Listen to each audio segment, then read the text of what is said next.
Hello, everyone. How is everyone doing today? Hopefully, everyone is doing great.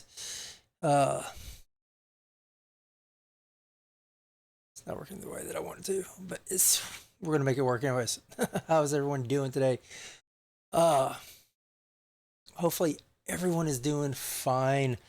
Welcome to episode 3 of the Sound from Rock Bottom. I am one of your hosts, Rock, aka Rob, and with me, of course, is my co-host, if you will. He has been with me the last three of 3 episodes, the only 3 episodes. Twitty, how are you doing today, Twitty? Oh, I'm doing good. How are you doing?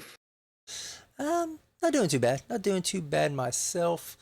Uh, I have been kind of a little busy at work, which isn't a bad thing. It's not a bad thing per se. Just wish it wasn't as bad as being busy because I would be able to get some stuff done around here. Speaking about getting stuff done, uh, depending on how things roll for tomorrow, uh, I am thinking about going to a dual PC stream again. It is going to be a little bit difficult with the Go XLR. I am trying to figure out how to make that work as smoothly as It should possible. it should work. Well, it does. Here's my thing. I like to have all my hearing in my ears. I love to be able to hear everything in my ears. And I have wireless. I hate wires. And it's turned into a hot wired mess right now, and I do not like it. So what I the my other issue is, even though I don't play my PS5 or my Xbox Series S or my Switch 2 or the Xbox 360 or my PS3 all that much, if I wanted to play it, I would like to at least be able to hear it without having the sound come from the speakers on the monitor, because monitor speakers suck. I don't care who you are. I don't care what your monitor is. Speakers out of a monitor sucks. Um, so the issue that I am coming across is, how do I get the sound from my consoles into these ears when I only have so many inputs on the back? And I think I have found a way. I think I have found a way, chat. And I'm not too sure if this will work. I will find out tomorrow when I get this last piece. Um, so the way that I've been doing it now is I have a built-in uh, Elgato 4K capture card. And I say built-in, but it's a PCIe card that I put in. But anyways, I have one of those in. So the way that I have my PC, my gaming PC set up, which is also my current streaming PC, is that any audio that is coming in through that card, I can hear through the gaming channel on the Go XLR.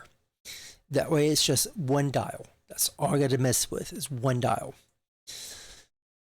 But where it's going, I'm changing over from my gaming PC to a streaming PC. I'm not going to have that same Oh my god, input. look at this hot deal.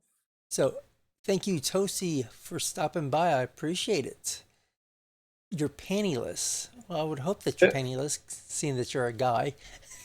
Unless you like wearing your wife's panties. By the way, how's the wife doing? Hopefully the pregnancy is going by fine. And how is your back doing?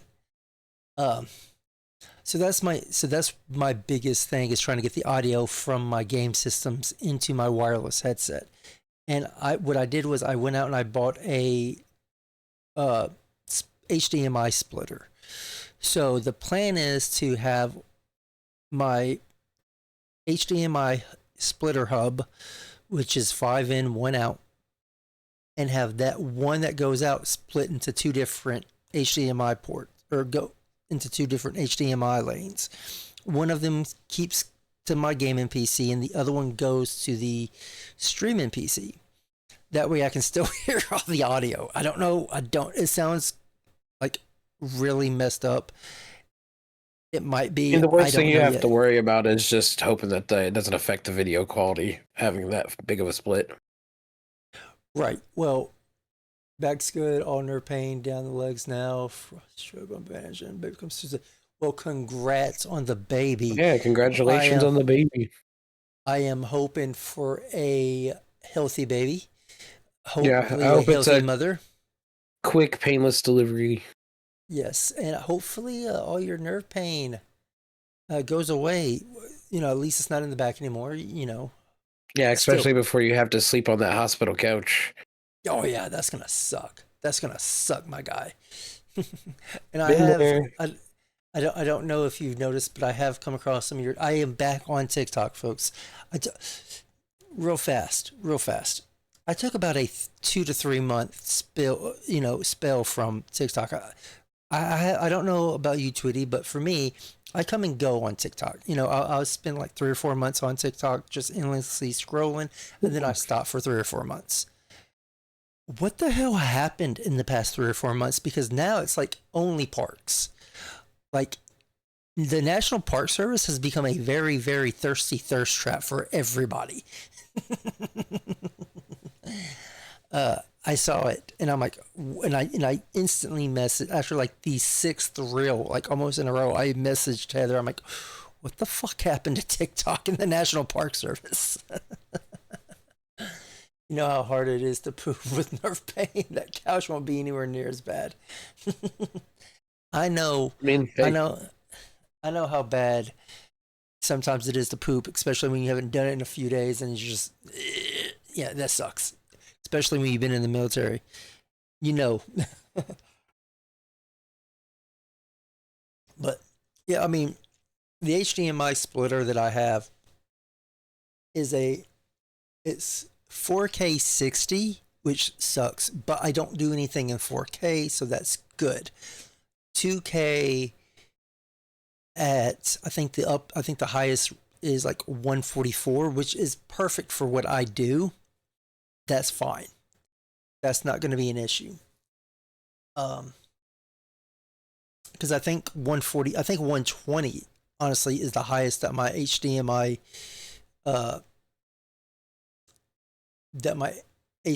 thing that I have now does. See if I can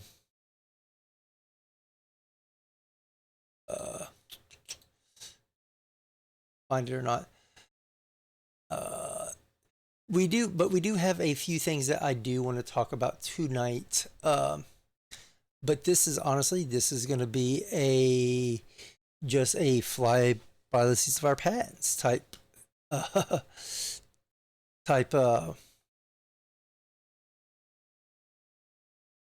episode.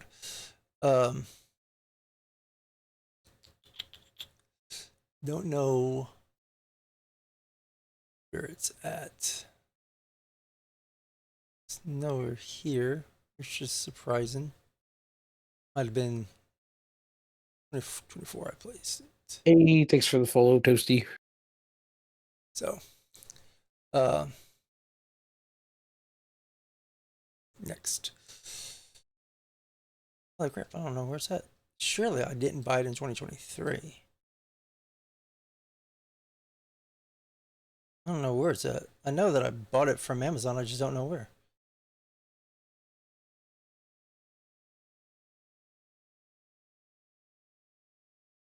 Yeah, it's not here. Have you I don't know where it's at. Have I what? Have you ever played the game Gothic before? Gothic. I don't think that I have. What is Gothic? It's a PC game. It was made. It's like one of those. It's not so popular. It wasn't so popular, so like it didn't like. But it's like a cult classic type thing. Like it's like a European RPG. Very not hold your hand. Like lets you out like, and you have to figure shit out, and it's like brutal as fuck. Gotcha. No, I have not played it. The remake's supposed to be coming out next month, and I was like, kind of really like, I wish I could like, I want to come up with some money because I want to play it. Like it looks so fun. like I can't play the old one anymore just because like the controls are just so janky. But Yeah. like this new one, like they redid it and like it looks very updated but they kept the spirit of the original game. So like I kind of like can't wait for that shit. Oh, sweet. See, and that's what. So I personally like God of War, the original God of War, and as well as a lot of other people. But a It was a good lot of game. people like the original trilogy, but a lot of people are scared to death of what is about to come with the remake slash remastered. Um, because a lot of people are like, there's certain things that we won't in the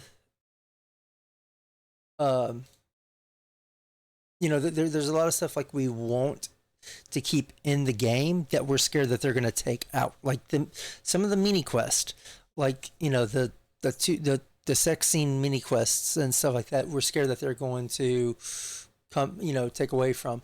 Sorry, guys, you gonna try to get some sleep. Get some sleep, Toasty. We do appreciate you stopping by. Yeah, hopefully that back feels better. Oh yes. So yeah, I mean, that's what I'm hoping what everyone wants is for them to take that same engine and just update the graphics. That's what anybody wants. Nobody wants this third person over the shoulder, that we got in granted, God of War and God of War Ragnarok, that duo's awesome games. But nobody wants that style with the original trilogy. And that's what we're kind of scared that they're going to come out with. So, well, yeah, you're afraid that they're going to actually like remake the game in a direction that you don't really want it to go, which is valid because I mean it happens. But the thing about it is, like, I was kind of shocked because, like, we talked about it on the last few streams. Like, I really like Elder Scrolls Oblivion. yeah, And the remaster, I liked it. Like, I liked the fact that it was just the original game with the updated graphics. But I guess their perception actually wasn't as good, from what I understand. Because, like, I've seen a lot of people talk shit. And right. it's like, I don't know. It's like, there's always that balance in the community when they're remaking a game of, like, what do you do? Because, like, it's like you're damned if you do, damned if you don't. Like, if you don't make the game over again, or like if you don't remake it, like people are upset on both ends. Because like personally, I didn't think that Oblivion needed anything but like an overhaul of just the world to make it feel like a good like a to date Skyrim game type thing, Mm-hmm. So like I was pleasantly surprised when it dropped and it was a remake and it was just a pure graphical, like, because I don't think they took anything out. I might be wrong, but from what I played of it, I don't think that they took anything out. I haven't played Oblivion really since I first played Oblivion back in like 2006, I think, is when I actually got a chance to actually play Oblivion. 2006, 2007, when I actually got my hands on an Xbox 360 and was able to play it, because the PC that we had just bought at the time didn't have a graphics card, had onboard graphics, and it shared the RAM. And the RAM that was in the system was just, everything was bare minimum specs. So it ran the game, but you're like at one frame maybe per second is what it was. So I waited till I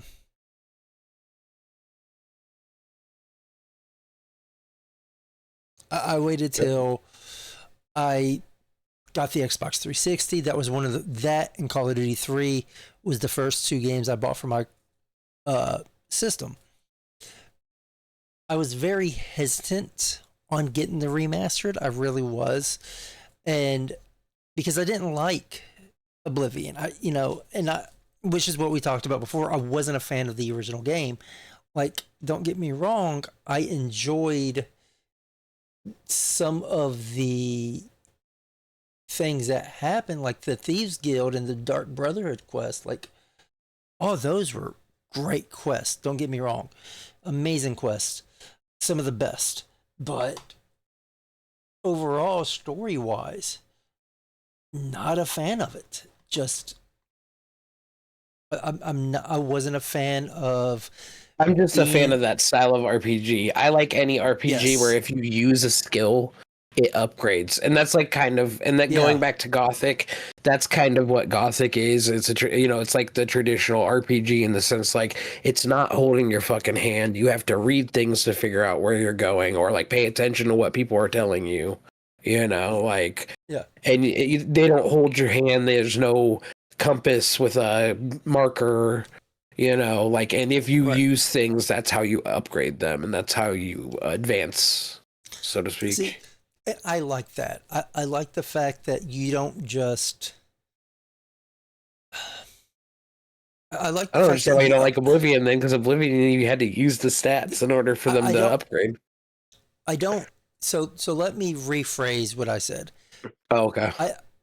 I like the engine that Oblivion is in. I like the gameplay that You don't like Oblivion the is. story. I don't like the story of Oblivion, and I think I dislike the story so much that it kind of ruins it altogether. Because Is that what you on look my for end, in video games? Is like you want to be like the hero?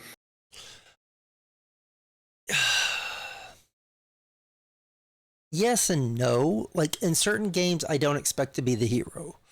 Like, I don't expect to be the hero in like an RTS game. I I mean, I don't could see expect. why in Elder Scrolls game you'd think you'd be the hero, because I mean, like, Right. let's talk about That's Morrowind. You're a fucking god, yeah, So exactly. like, So uh, and it's not like I don't play an MMO to be the hero. You know, I don't play WoW because I expect to be the hero of World of Warcraft. I don't play Final Fantasy 14 to be the hero in that game. Um, but I mean, most Final Fantasy games, you are the hero. Um, for the most part, most Elder Scrolls games, you are the hero. For the most part, uh, I don't want to say for the most part. There are very rarely are you the hero in Fallout games. Like, there are normally, in that pocket world that you are participating in, yes, you do somewhat become the hero, but overall, what you do here doesn't affect what's going on over here. Where in Elder Scrolls, especially in Oblivion, what you do in Oblivion should, encompass all of Tamriel. So I don't expect to become the hero in every game that I play, but when it comes to like a fantasy game like ESO or Elder Scrolls, I do expect to become the hero. But I also, when I say that I don't really expect to be the hero in every game, I don't expect to be the side character either. If that makes sense. mm, Being a character in a group of characters, that's fine. But just being a side character while an NPC is the main character, that's when I have a problem with. okay. I Um, mean, I can understand it a little bit. I like stories, so like I'll look at it from all sides because like I've just always been like I used to be into writing. Like when I was yeah, younger, I used to write like a lot actually. I wrote like a couple books and stuff. Like not like anything crazy, like actual done, but like in right, school they used to make me write things, and like I actually wrote a couple things. yeah. Uh, Like, so like I look at stories from all sides. So like I can play anything. Like so like I like Oblivion. I love the actors that were in it. I just like the world. I like some of the storylines are some of the best storylines in the Elder Scrolls universe as far as like the Gray Fox is probably one of the oh best God, characters. it is And then the so Dark good. Brotherhood was so fun like to play. Yes. Because it See, literally and is that's the like the thing. Sith of like the Elder Scrolls universe. They're just Right, all stabbing each other in the fucking back. You know? right. and and that's my point. You know, my point is in with like for example, Thieves Guild. You're not the main even after you finished. You know, for spoilers for whoever hasn't played a game that's been out for over 10 years, no, 20 years now. Um, you're not really the main character. You're a character in the Thieves Guild, but you're not the main character. The main character is the Gray Fox. Well, I mean, you I become the Gray Fox. you become Being the doyen of them, you like the Thieves Guild, you yeah, become the Gray yeah, Fox. So, I mean, yeah, you are the spirit essentially of it. That's why I right, thought it was really cool. yeah, Because, like, how would the Gray Fox stay alive for all that time? It was right. because people were passing on the mantle. It's like Batman. Hmm. Like, you know, which is cool. Like, I love Batman. So, like, Yeah. throw me any trope like that, and I'm a sucker. So so I actually have a question now. If you had the chance to make your own game and you are somewhat limited on the engine, like you can't have like this huge like Final Fantasy 15 or 16 budget or something like that, or even God of War Ragnarok type budget or engine. What type of game would you want to make? Would you want to make an RPG? Would you want to make an action adventure? Would you want to make and and I understand that there's also like I don't subcategories. know, man. I So would think it'd be hard because, like, if I'm on a limited budget, man, it just really depends. Because, like, limited wise, I mean, like, yeah, it depends on like the budget. Because, no, like, honestly, in all reality, if I was to do something, I would say like, I would want to do something along the scale of like, probably like The Witcher. okay. You know, as far as like an So RPG yeah, with it's like dialogue, and like dialogue leads to consequences, which will lead to things happening that like then soft lock certain parts out of the game. right. You know, stuff like that. Like, and because like if I was to really put my effort into something, I would want to create something that would have like a fantasy, like a very rich lore. You Right. know, I mean that and the reason why I bring it up is because I have this massive story that I want to tell. And the problem is I don't know which medium to tell it in. Um, I am no artist by no means. I cannot draw. I cannot animate. I can't do anything art wise in a physical art sense like that. Um, and my coding skills is iffy at best. Like I've dabbled in code. I have a game that I've made, but it's asteroids basically. But so I could write the story that I want to write, and I have no problem doing that. It's just like certain aspects of that story acquire more of a for you to see it, if that makes sense. You know, where me trying to describe what's going on, there's no way to put it into words. You have to see it, to understand it. So the best thing that I have thought about doing is, and I have all these different type of programs, is I have an RPG maker that I'm thinking about using. In fact, a long time ago, I want to say about a year and a half to 2 years see, ago. I was gonna suggest RPG Maker, but at the same time, like if you're talking about like you need to be able to see stuff too, I almost feel like that kind of constitutes a little bit more for maybe like a 3D aspect than a 2D. Because Right, 2D is cool, it gives you a general idea, and if the writing's good, you can imagine what it is that you're supposed to be witnessing. You right. know? But like something along that caliber to where like if your writing's not that descriptive to where like it needs to be visually shown, I'd think like maybe something Well, a little more along the lines of like a 3D representation. so Beasts and I had talked about making a game together. a year and a half to 2 years ago, maybe as far as 3 years ago, actually. And we were going to do it in RPG Maker. I think it was, if I'm not mistaken, let me find my, let me go to my library here. Go down to my software. I have software RPG Maker. MV. RPG Maker MV was what we were going to use. Because it is, while MV isn't the newest one, like I think it, I don't remember when it came out. Came out in 2015, but it has the biggest community around it. Like the community around MV is bigger than the community around the newest one that had just came out. And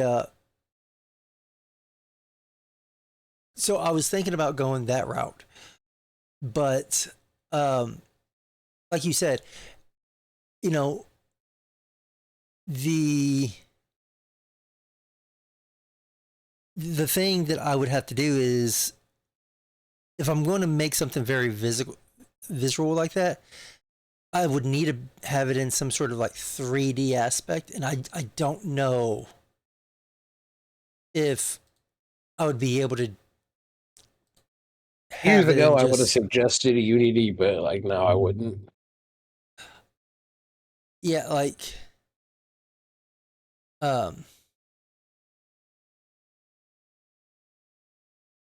there's, so RPG Maker MZ, I think, is the last one to come out, that came out in 2020. Yeah, I have that one. It's $35.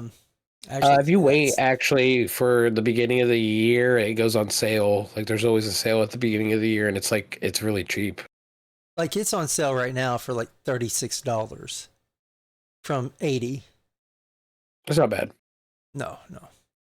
I want to say at the beginning of the year though, I think I bought it for like $20, $25. Because like I was literally like, I wish this game would go on sale, and then it was on sale the next day.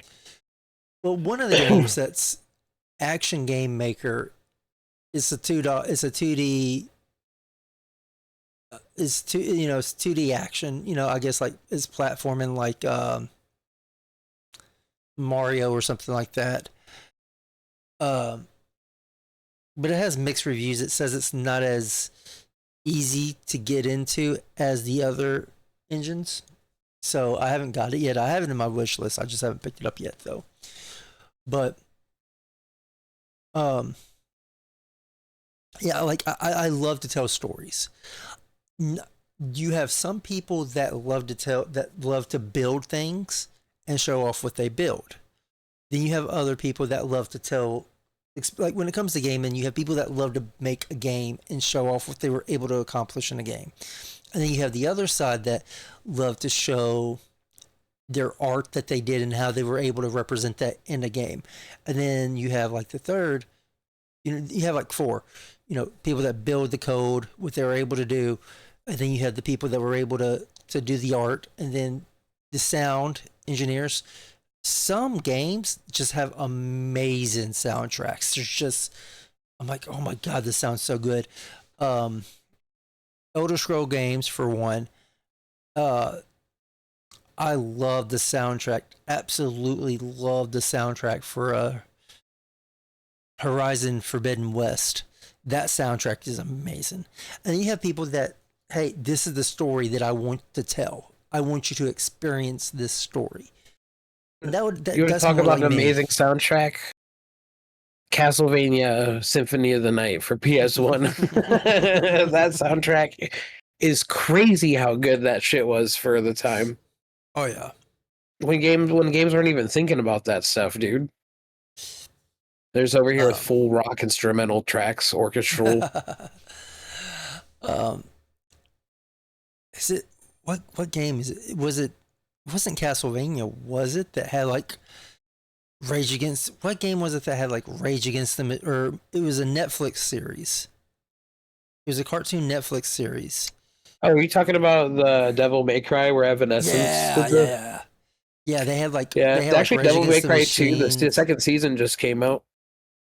I never really could get I watched the into. first one. It was okay. I didn't really like. They changed a lot of stuff, if I'm not mistaken.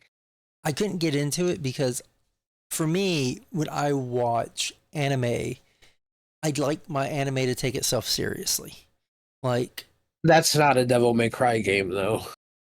yeah, Like it's like the like, exact opposite of an anime. yeah, like, um, Solo I think Leveling it's takes funny. itself serious. I Go have a ahead. hot take on Devil May Cry. I actually enjoyed the DMC reboot. Like I mean, I guess I could get hated on for that, I guess. But like, I just thought it was really cool because like it just didn't take itself seriously at all. They kind of just made it. I mean, I guess I can see where people got mad because they kind of took away the Resident Evil Capcom aspect of it. But Yeah, like it was definitely fun. It was a fun hack and slash game with witty humor, and it was like kind of making fun of its old self, you know. And yeah, people didn't like it, but I thought it was good. I enjoyed the game all the way throughout. Like at least once every couple years, I boot that game up and play it once, like all yeah. the way through. Like, I like. I don't mind old games, and I think some old games have like amazing soundtrack, like just like You crazy know, good soundtracks. the game I've been enjoying the most lately is Star Wars: The Old Republic. I've watched that. How? Like the soundtrack in that game alone has like just the sounds, the worlds, the dialogue. Like it's great, dude. Like it was a BioWare game originally before like BioWare like kind of left it and then another company took over. Yeah. So like it's just got really good writing. You can fuck anything. Like, I mean, it's just like, you know, there's so many different classes that you can play as, and each class has its own individual story that fits into this world of Star Wars. And there's like 11 expansions or something. There's some shit like that, 3 of which are free. You Yeah. know, like it's, I'm playing it free right now, like, because, like, obviously I don't really have the cash to subscribe at the moment, but like, All right. if you just subscribe, you get access to all the content. Right. So, like, it's one of those games that you can start playing, you can stop playing, and then pick it back up, you know? Yeah, kind of like And a the DC writing is so EU good, online. though. Like, and just the options, like, the different options that you can choose, and, like, how it affects your relationships with, like, your companion or, like, that person or whatever. Like, it's cool. Like, I like all that stuff in a game. Which is why, like, if I made a game, I feel like I'd probably make something that had, like, dialogue and stuff like that. Right. Well, talking about games and making games, let's. We have about 8 minutes, and we're gonna touch back on this subject here in a second.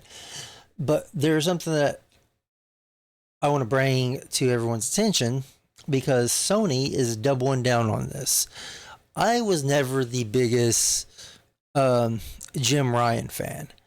Did not like Jim Ryan one bit. I thought what he did was horrible.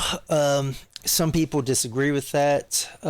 When he tried to Who is this? I'm block, sorry.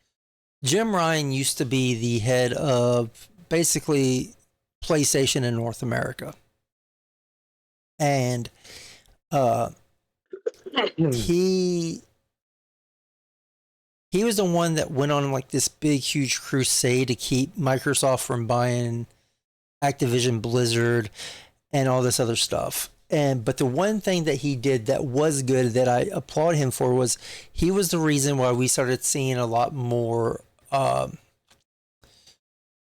single player PlayStation first party studio titles come to PC, like God of War, Spider-Man, Horizon. All of that was because of him. He wanted to push into the PC market because he saw, hey, there's money that we're leaving out on the table here. We need to capitalize on this. We need to get in and get this going. And he understood that. He wasn't dumb. He understood that. But since he left, PlayStation said, from now on, we're not going to put our story-driven, single-player games on PC anymore. And I hate that. I hate that, but I hate that for numerous reasons. I have a PS5. I have a PS5. I don't play my PS5. There is very little in the way for me to actually want to boot my PS5 up. There is I don't know of a PlayStation game besides Bloodborne that is on the PS5 that is only on the PS5 or PS4 for that matter. And a PS4 is cheaper than a PS5. So I hate the fact that part of me hates it and part of me actually does like it secretly, where we're starting to see exclusives again. Like not, this is not just only this studio gets to have it. It's no, we're going back to like console exclusive. And I know with Nintendo, that never changed. They've always kept their games in-house, and you're going to play it on our systems, and you're not playing it anywhere else. You can have your games on our system, but we are not putting our games on yours. PlayStation kind of got away from that a little bit, but now they're bringing that back in. Xbox says, hey, we'll make a game. We don't care where you play it. Just give us money. Well, I mean, they're also Microsoft, though. You have to think about that. From a business standpoint, I get why PS5 would want to keep their console exclusives, because they want people to boot up their PlayStation 5. Like, you literally just said you have no reason to really boot up your PlayStation 5. Well, exactly. If PlayStation buckled down, made some powerhouse AAA games for their system, you'd boot their system up and you'd play it now, wouldn't you? Right, but they haven't. We have about 5 minutes before break, but real fast. There is not, and this goes for Xbox as well, even Nintendo. There is not one single title that has made me want to buy a next-gen system. Not one. I bought into the systems all the early. games you can get on PC. So I mean, away from that, God of War Ragnarok was on PS4. God of War Ragnarok, both PS4 titles. Horizon Zero Dawn, Horizon Forbidden West, both PS4 titles. There is we're now getting to the point to where a lot of third-party companies are dropping support for last-gen systems, but those third-party companies are also releasing their games on PC as well. Sony has yet to come out with a huge game that has made me go, okay, this is worth me getting a system for, because it's only on this one system. And the same goes for Xbox. I'm not going to discount Xbox and give them a pass. Xbox does it too. There's no need for Xbox, in my opinion, to even. As of right now, there is no need for an Xbox. There's not. The only reason why I have an Xbox Series S is because I wanted a way to play my older titles without having 3 or 4 different systems. That is it. Most of the games that I play on the Xbox 360, granted I said most, I can play on the Xbox Series S. Most of the games that I play, almost every game that came out, as far as I can tell, out on the Xbox One, you can play on the Xbox Series S. There is no titles whatsoever on Xbox that make me be like, all right, I need I need to buy a Series S for this because all those titles are also on PC. There's a lot of titles on PC I can't play anywhere else. True. You know, and you're a PC player. You play mostly on PC, right? Yeah. I mean, I used to be a console player up until about 2016. is there I actually took a hiatus from video games in general, but like there's a whole like wild time in my life before that. I mean, is there anything that has made you go, holy shit, I need a system for this? Or you know, holy shit, this game is on PS5. I need a PS5 for this. The only reason that I bought a PS4 was to play Final Fantasy VII Remake, but that was before they dropped it on PC and everything. Well, maybe actually not, but I just didn't have a PC at the time. It was easier for me to get a PlayStation 4 and then just play that. So like years later, because like it was 2020, like I said, because it was around the time of the Joe Exotic era, as we like to say. And you know, that's why I bought that system. Right. I mean, like I said, in my eyes, there's not been. I've thought about buying a PS5 for Demon's Souls remake, but I don't know. I didn't really play the originals, so I don't know if I would care enough, you know. Now, if they made a Bloodborne remake and it was a PS5 exclusive, I would think about buying a PS5. Well, I think Sony has come out and said the reason why there's not a Bloodborne remake or a Bloodborne port on PCs because From Software won't allow it. That's the reason why. Because both Sony and From Software own the IP jointly. They're not gonna, like, I'm sure Sony wants the money, you know, like, and From Software, like, no, we want more money, like, it's our, you know. Yeah. And they're like, no, like, we want the money, you know.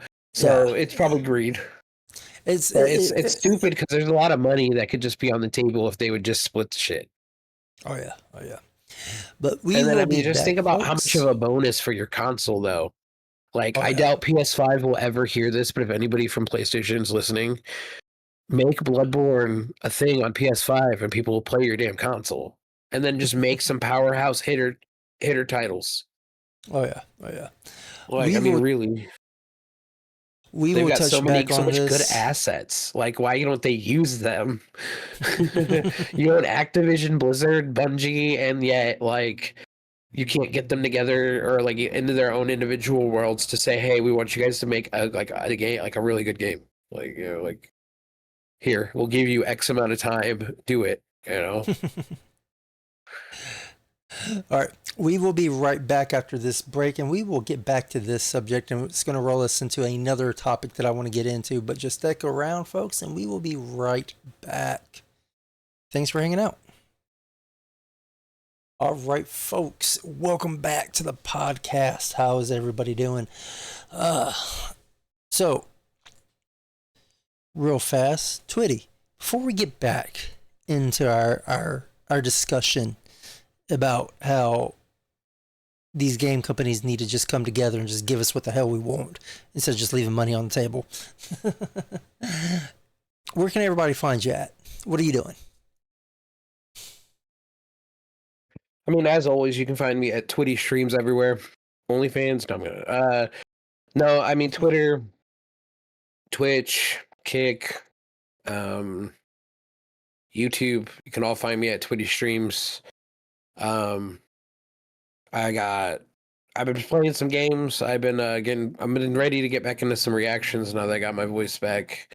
So I was just previewing a game last night that came out for early release. I got a key from the developers. It was called Dead House Sonata. It was pretty fun. A lot to be left for. Like, I don't know. Early access is such a weird subject, I feel like, because just the stuff that gets released sometimes to me is just like, wow, this is just like a whole lot of nothing right now. You know, like Yeah. It makes no sense sometimes with early access. It's kind of like, you know, this this screams money panhandling type deal. Like, just give me money. I need money instead of, because I don't know if you know the controversy behind that game that I just said anyways. Like, have you ever heard of the name Dennis Dyack? No, I have not. So Dennis Dyack is the guy that made Legacy of Kain, Blood Omen 1. Okay. He's also the guy who made Eternal Darkness for the GameCube, which was like a survival horror game that it implemented some stuff at the time that was kind of just like different as far as like the game would fuck with you. Like the AI would like watch how you played and it would mess with you according to how you played. Sounds cool. It would say like save files were corrupted. It would tell you to turn your console off. Just like it did a lot of things that like before other games had done stuff like that, So Yeah. I mean, they were fun games, and then he came out with this idea for this game called Dead House Sonata. It's like a vampire. I don't know, because like I've heard different things. Like they're gonna come out with a roadmap finally and like tell everybody like what they're doing finally. But like there's like it's like a vampire game where you collect these tarot cards. It's like an action adventure role playing game. You collect tarot cards and upgrade those cards' abilities in order to get stronger and fight things. And it's kind of Dark Souls-esque, like as far as the difficulty. It doesn't really hold your hand on a lot of things.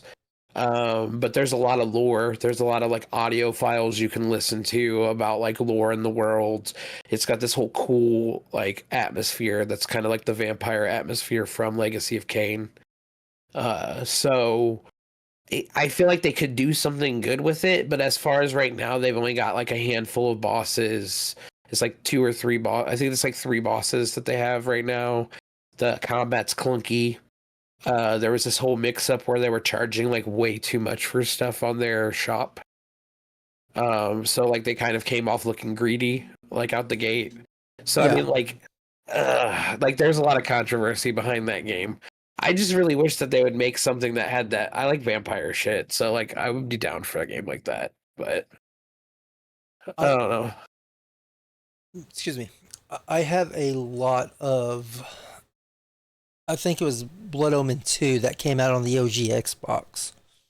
And that was that was like the game that my friend Ashley bought for her Xbox when she got it. And we spent so much time playing that game, and it was cool. It was made by a different guy. Like he got kicked off the project, the original director. Yeah. Or like left the studio or whatever. Or it was done, I think it was done by an entirely different studio, the second game. But the lore from it is his, like, or whatever. Right. I mean, when you say Blood Omen, like that stuff, just those times pop up in my head, even if it's not by the same creator or anything. I mean, just like, I mean, I love the whole Legacy of Kain series. I know, like, maybe Dennis Dyack isn't a fan of it because he didn't write it all, but like, I really loved Soul Reaver. Defiance of Kain. Like, all those games were fun, man.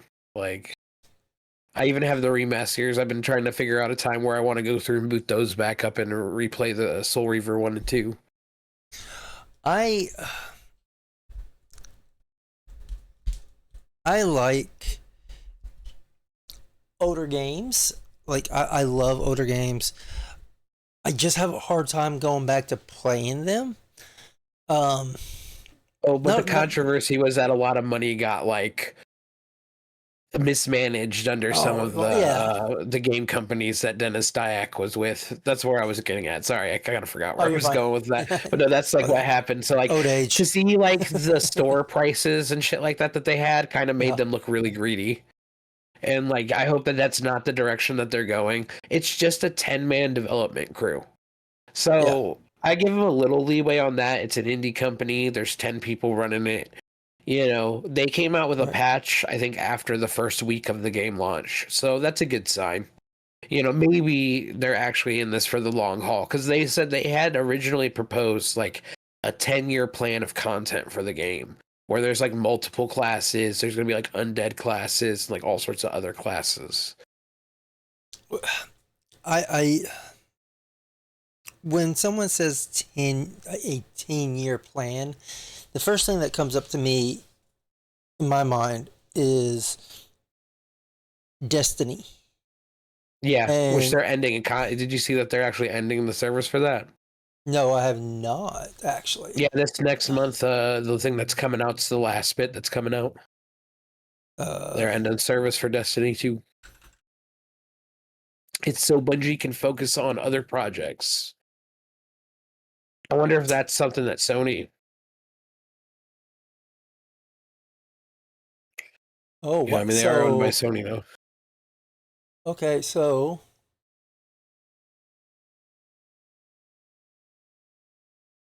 here it is, folks.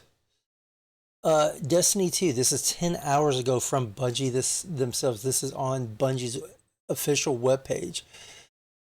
Destiny 2, every end is a new beginning. For almost 12 years, we have had the joy and honor to explore the Destiny universe with you all.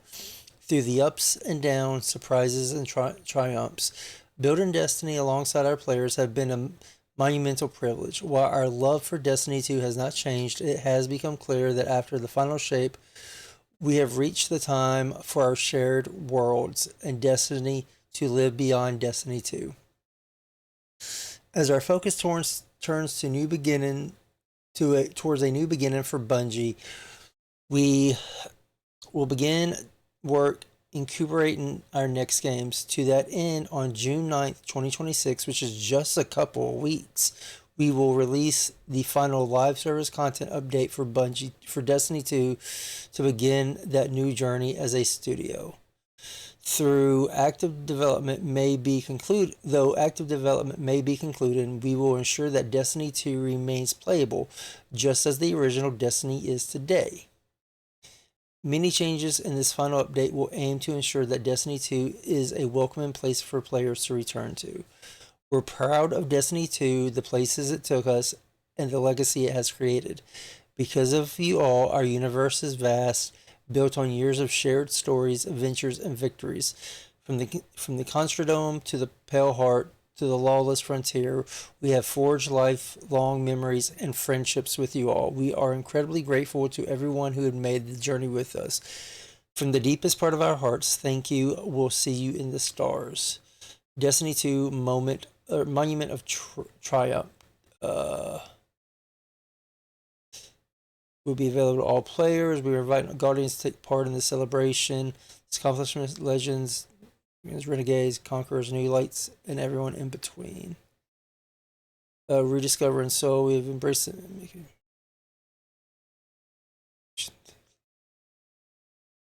So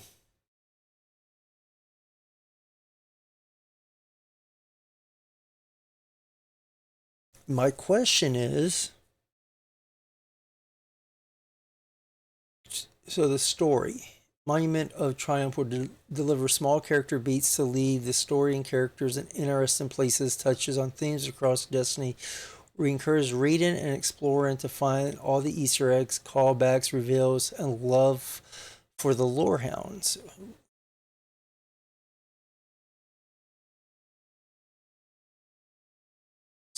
Sandbox, new abilities and ability updates, new aspects, new hunter, portal overhaul. So They're just leaving the game in a playable state after this. Seasonal events are being retired.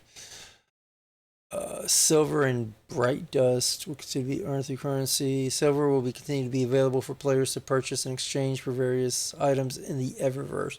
Of course, they will leave it in a playable state, but they're also going to have their freaking microtransaction store in it.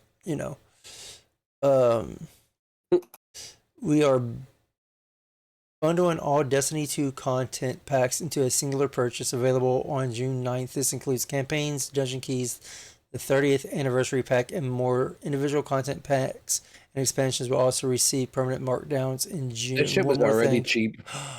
Okay, so they're actually going to bring back Sparrow Racing, which should have been in Destiny 1 from the beginning. This right here should have been in Destiny 1 since the beginning. I'm sorry. We were all doing it. We were all racing each other on our little sparrows, you know, up and down the coastline. They brought it back for like what, one event, and that was it. Um, but do you know what this sounds like to me? This sounds like to me, and not to be that person to just shit on something, but what this sounds like to me is that Sony slash PlayStation saw the amount of money that was being spent into Destiny 2 with absolutely no return on investment, and they're like, cut it, gotta cut it, because they were in the middle of telling the next story, in the middle of telling the next story. You saw that they what Sony reported a little while back, right? As far as like they took a massive $765 million impairment charge because of Bungie. Oh yeah, oh yeah. Well, so I mean, like that seems like what this is, in my opinion, is just follow up to that. As far as like, yeah, they're like, look, man, like you guys flopped with Marathon, and like Destiny 2's not really been doing so hot. It's just kind of like a cult classic game. Like you guys need to stop focusing on this, and you guys need to make something else. You know? Yeah, like Destiny 2 is never going to be a forever game. I know that. Everyone knows that. I fell in love with the first Destiny. Destiny 2, it had its moments. Destiny, I will say, Destiny 2 had its moments, especially I story played a beat little, wise. but I never really understood all of it.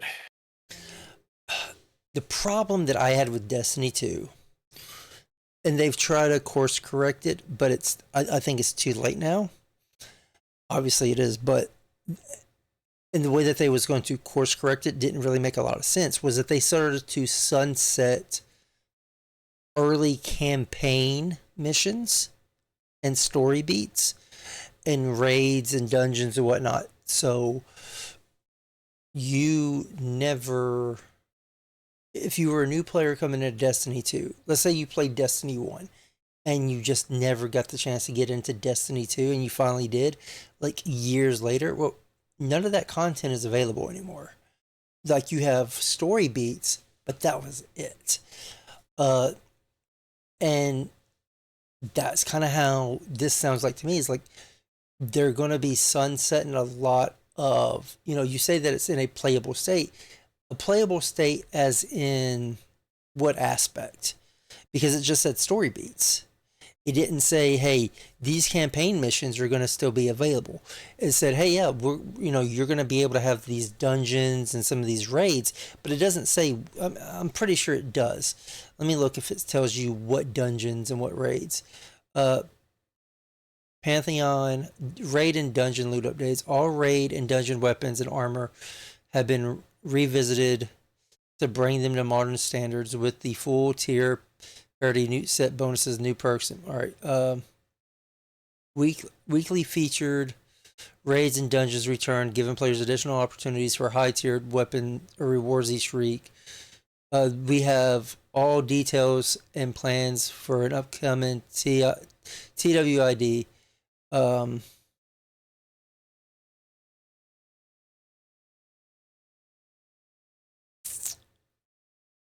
Crucible playlists, Gambit, seasonal events, Eververse, rewards past.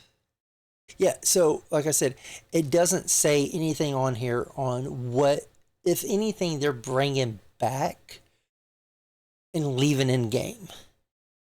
But to what you had said, yeah, Sony did. Sony came out, and that was when Sony came out and they had talked about the amount of money that they lost on buying Bungie, because I guess they didn't see everything all at once. It came out that Bungie actually went to Microsoft. Microsoft didn't go to Bungie. Bungie went to Microsoft first and asked to be bought. And Microsoft said no. And the theory behind the reason why Microsoft said no to Bungie, the people that develop, they own the IP for Destiny 2. It seemed like it would be a perfect fit once again to have Bungie back into the folds of Microsoft slash Xbox. Was that Microsoft saw the amount of money that was being wasted, the loss that would, from this. And Sony didn't see it. Sony just saw, hey, this is just something we can get. You said it yourself. You haven't played Destiny in a hot minute. Well, you know that's actually a thing in business though too, right? You buy something and you buy it and then you claim it as a loss later so you get money back on your taxes. Yeah. But so I mean, it was all planned by Sony from the get-go, and then they were going to cut back on Bungie anyways, and then make them cut off Destiny 2. I don't know, but obviously it must not be doing hot enough for Sony to want to keep it around. I don't think that was the case here. I think what the case is that because if you remember a few years back, Sony was all in on live service games. Look at Concord. Concord was going to be its big live service game that was going to they had like so many projects in development that was all live service. And then when Concord flopped, it was like God, that game burned out so bad I never even got to try it. Yeah, just like a couple of days. I think maybe 2 weeks, if that. I don't even know, bro. It went by so fucking quick in the span of things. Because, I remember hearing about it. I remember hearing all the hate for it. And then, next thing you know, it was just everybody was completely shitting on it. And it was just gone. It was gone. It was like Mind's Eye or whatever the fuck that other game was. It was... What it tried to be was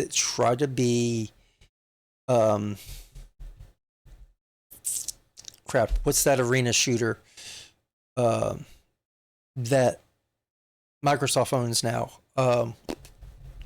Blizzard made it. Overwatch? Overwatch, yeah, that's what it was. It was a good game. It was Sony's answer to Overwatch is what it was. But that was going to be its introduction besides Destiny.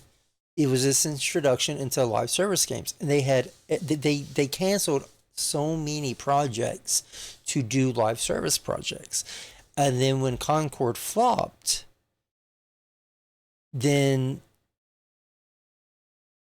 all these projects that they had started have now been canceled. So now Sony is in this really bad spot where they had no big projects coming out. Their only answer to anything, which is now everyone's gotten sick and tired of, is, hey, let's re-release that one game that everybody loved. Oh yeah, Last of Us. Let's re-release that for the 10th time. People were tired of The Last of Us. People were burnt out on it. That game came out on the PS3 years and years and years ago. I started playing it. I never finished. Same. I couldn't get into it. I could not get into it. To me, the story was too slow. That was my main issue, was that the story was too slow.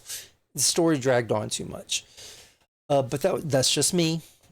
Nothing against the characters or anything. The story just dragged on too much for me. That was it for me. And you have to sit there and think. I don't know about how bad Marathon's doing. You got to figure Marathon's at least on PC and PlayStation. I don't see as many people playing it as when it first launched, but I do see a lot of people playing it that used to play Destiny 2. If that's a sign of anything, I think what we are seeing is obviously Destiny, like I said, Destiny 2 was going to end eventually, but I think this right here, the bad Lightfall did horrible. As far as if you look on the Steam reviews, Lightfall did horrible. And I think there really hasn't been anything there hasn't been anything as far as I can tell. Let me pull up my library. Let me pull up and see what each of the DLC packs. See, most recent reviews is mixed for Destiny 2. It's kind of always been that way, I feel like. Renegades, mixed. Year of the Prophecy, very negative. Edge of Fate, mostly negative. The Final Shape, mostly positive. Because the Final Shape was actually pretty cool because it was everyone thought that's where the story should have ended, was the Final Shape. Lightfall, mostly negative. The Witch Queen, mostly positive because that was a really cool story. Beyond Light, mixed. Shadowkeep, mostly negative. Forsaken, or the Forsaken pack is mixed. Yeah, I had But- everything up to the Witch Queen because that was the last time I was playing was when the Witch Queen was going to come out. So that was years ago, Yeah, I think 2022. I don't remember if it was Beyond Light or it was Forsaken. I Because remember I had bought a pack that had like everything up to the expansion that was just about to come out. Yeah. Like I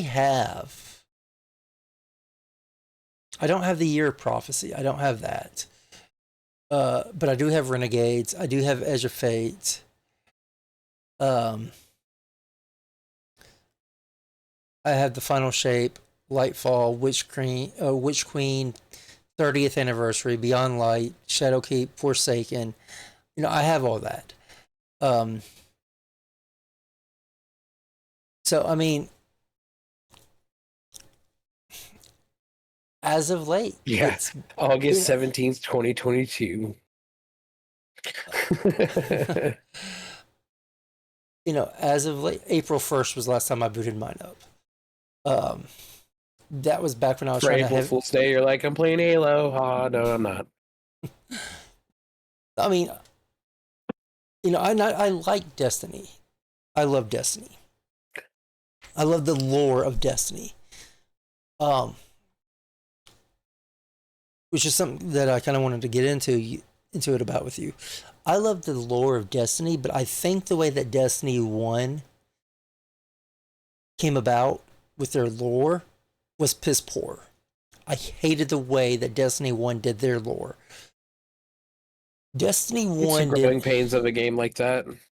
Destiny 1 tried to do what like Dark Souls did and Elden Ring did with their lore, where they didn't give you everything up front. You had to like piece everything together, and you piece it together by finding little hints here and there or ghost. The problem with that is a lot of that stuff gave you a code for you to go online to get the freaking lore on a website. So, which, if the website isn't active, or those codes aren't active, or those pages aren't active anymore, you're missing out on that lore. But Yeah. I saw it as a greed mechanic, because Bungie wanted you to, one, buy the game, because Destiny 1 has never been free. Never been free. So you bought the game. So they got the money from you from buying the game. Any money that came with any of the expansions that you got. And then they got the money from the ad revenue that they got for every click that you did on their website. I think that was the main reason why they did it. It made no other sense. No other sense to me. But how do you love lore in video games, right? Yeah. How do you prefer to be given your lore? Do you prefer like the the Dark Souls way, or do you prefer like a hey, this is a huge lore dump on what's going on, and this is why this is all happening? How do you prefer to get your lore? I like a little bit of the storytelling of them telling me some stuff prior to that may not need me to have gone through, you know. I do like to have a lot of my lore given to me like as I'm playing, like I'm part of the lore. I feel like that's more entertaining. Uh and I mean honestly when it really all comes down to it, it's just how they implement everything and just how they execute it really. Because I mean, you could have all the components of something and it still be bad. You just have to have it in a capacity that just has like a overall, just good vibe to it. Yeah, my I love lore. I have like a random question because like I've been wondering about this because I saw it again. How do you feel about them like remastering a game like Diablo 2 and then making an expansion for that game? Mm. I'm very mixed on it. Because like the Warlock content for Diablo 2, it's interesting. Like in my opinion, I've never seen anybody do that before. Like normally they just release the game and it was just a quick money grab, but like all of a sudden they drop a Warlock chapter.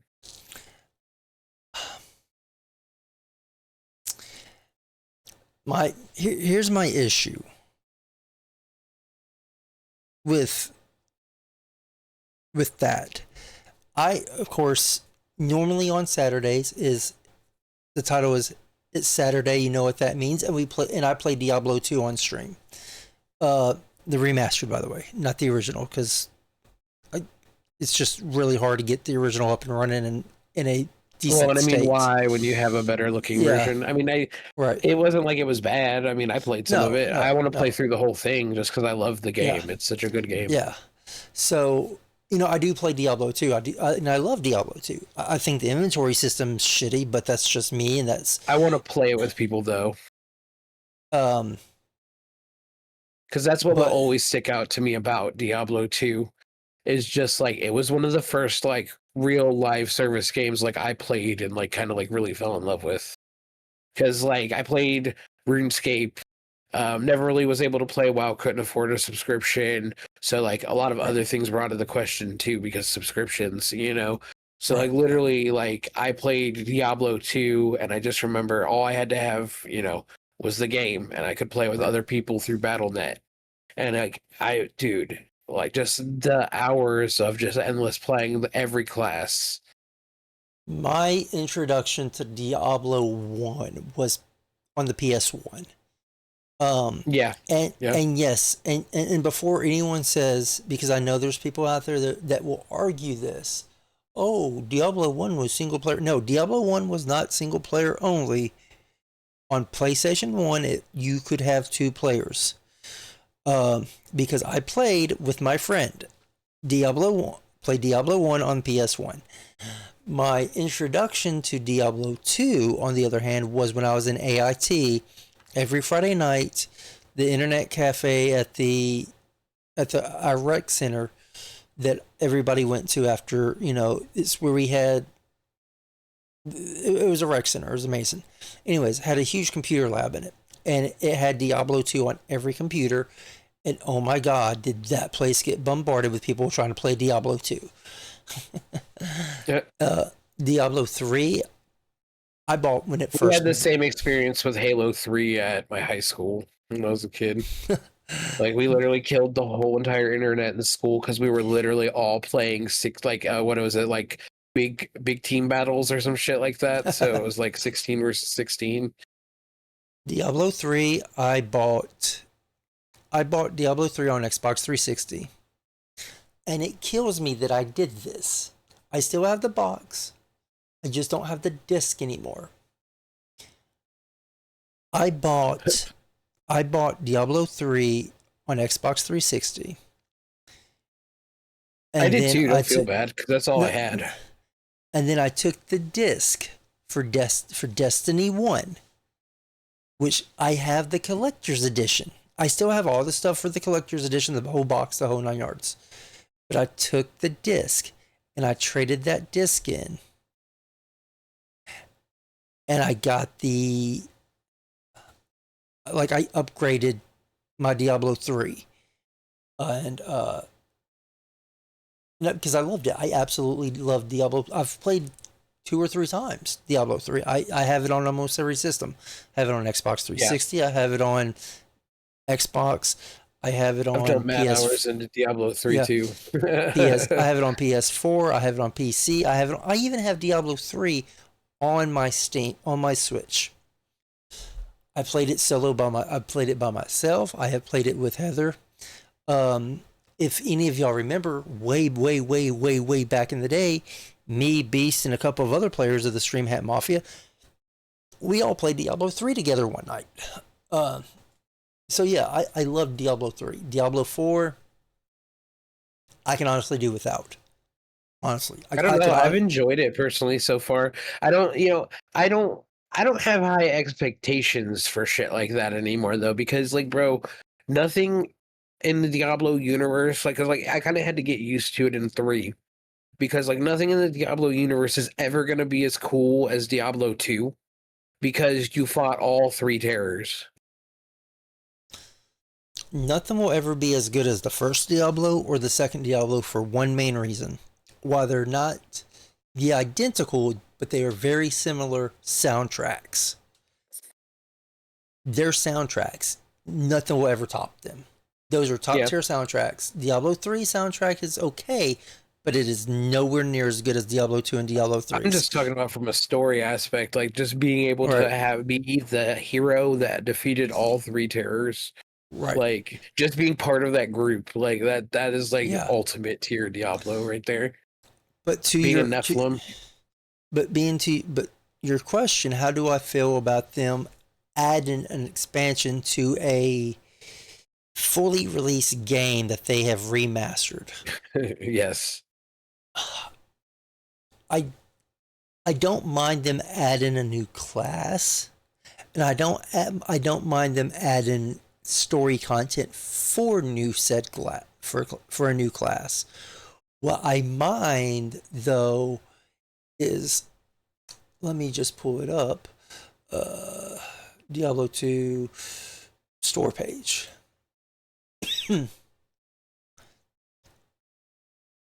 Right now there's a deal. There is a deal on it. The Infernal Edition, $30. Yeah. $29.99. That's what it's on sale for, that much. Otherwise it's $40. That's fine. That is perfectly fine for a game to be that, to have all the content together, because that's what it is. But I'm going to pull up Battle.net, because remember, this game originally didn't come out on PC, didn't come out on Steam. It came out on Battle.net.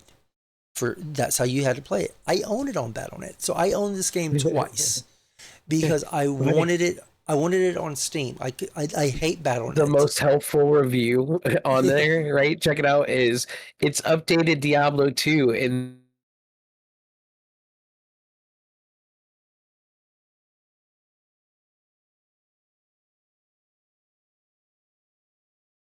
You froze there, or it might be me.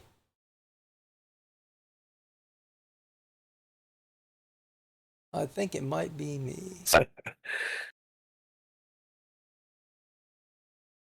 Not too sure. Are you there? Yeah. Okay. Yeah, you froze there. You said the most helpful review, and that was where you cut off at. Oh, okay. My bad. The most helpful review says it's updated Diablo 2 in full 3D-ness.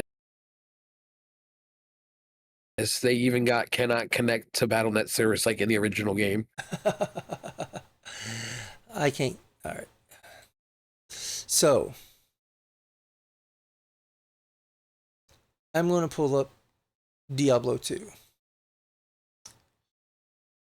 The game itself on Battle.net, I already own. I don't know. I don't know. All right, shop. Let's see if I can go to shop. Let's see if I can see it on the shop page. Um,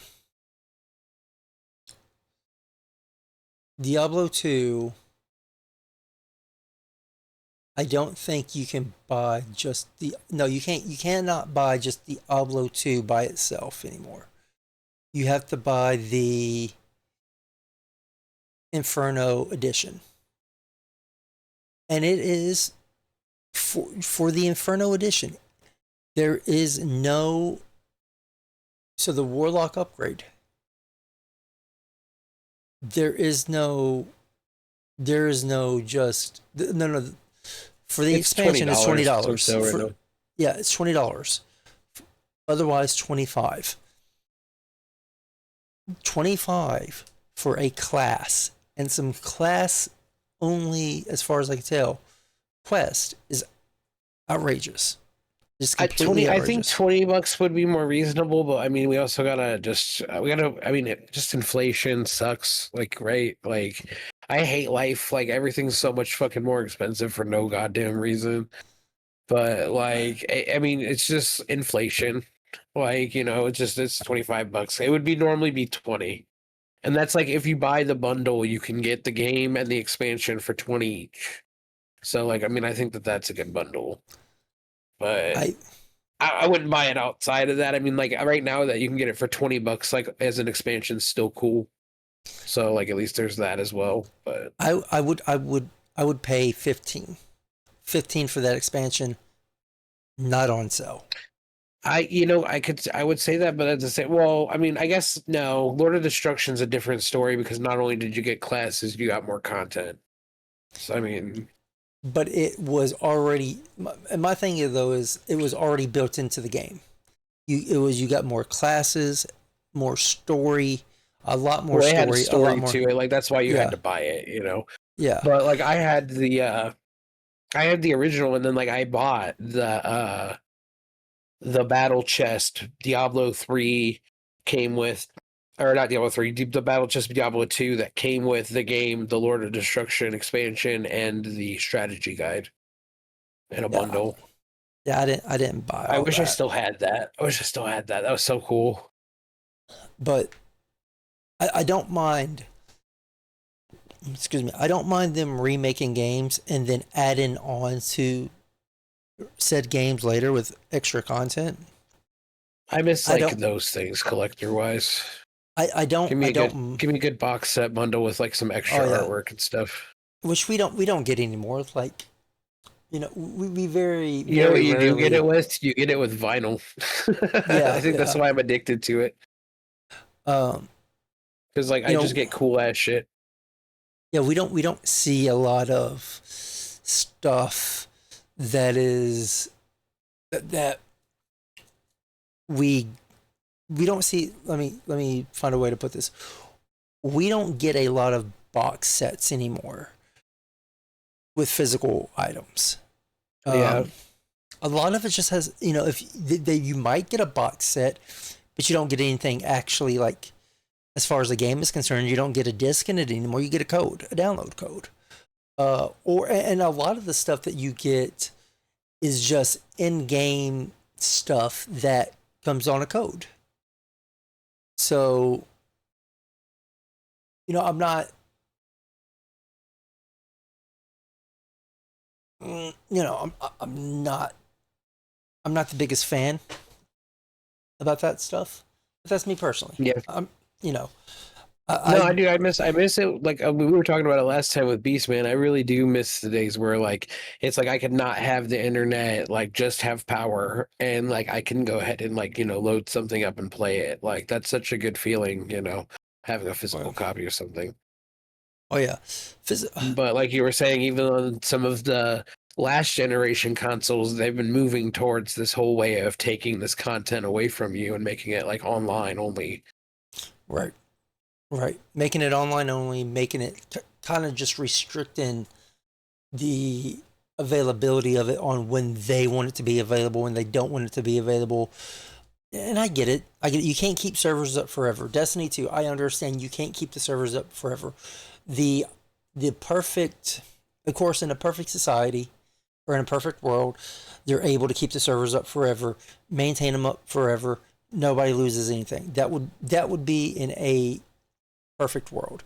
But since you don't have that, the next best thing is release the release the But files. question, if they're not, so I understand that you can't keep servers up forever and stuff like that, right? But like really though, if the community did care enough about said game, if they weren't developing content anymore and there wasn't all this giant overhead over the game that they had to pay for, what if they just had a subscription feature to keep the servers running so the community could just keep playing the game? That could Like, work why do too. they have to get money out of it? Like, that's the thing that never makes sense to me. They want to say, "Oh, well, we just can't keep this alive." You just don't understand, like, the money wise. And it's like, well, I mean, if you guys are just wanting to step away from it, you don't want to make content for it anymore. But you can't kill the game because, like, we've already invested so much money into this game. Like, let the community pay a subscription that helps keep the servers running essentially, and then just let the game do its thing. Right. All right, guys, we will be right back. And we will touch back on this when we come back. Stick around. I'm going to go get me a little bit more adult beverages. And we will see you in a second. Thanks. All right, folks, we are back. I am sipping on some coconut rum with some V8 Splash Tropical Blend. Very good for the body, very good for the soul, very good for the mind. And very good for my sleep habits.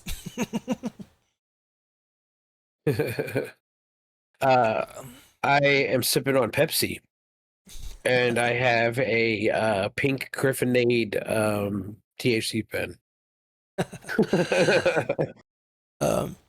Before break, we were talking about if developers really cared about the community, they would just have a subscription to, for the players to pay just to keep the servers up. Have you heard of the Stop Killing Games movement? Yes, I have. I've heard of it. I haven't gotten into it yet. So, I mean, essentially, it's like just like litigation in Europe where they want to like ban games that are live service based, just basically up and quitting when they go belly up. Almost like you have, like, if you're going to make a live service game, like you have to try to kind of like make it work. And I mean, I get it and I don't get it. Or Yeah, at least I think the other side of it too is like, if you're not going to keep it, then sell it to somebody who wants it.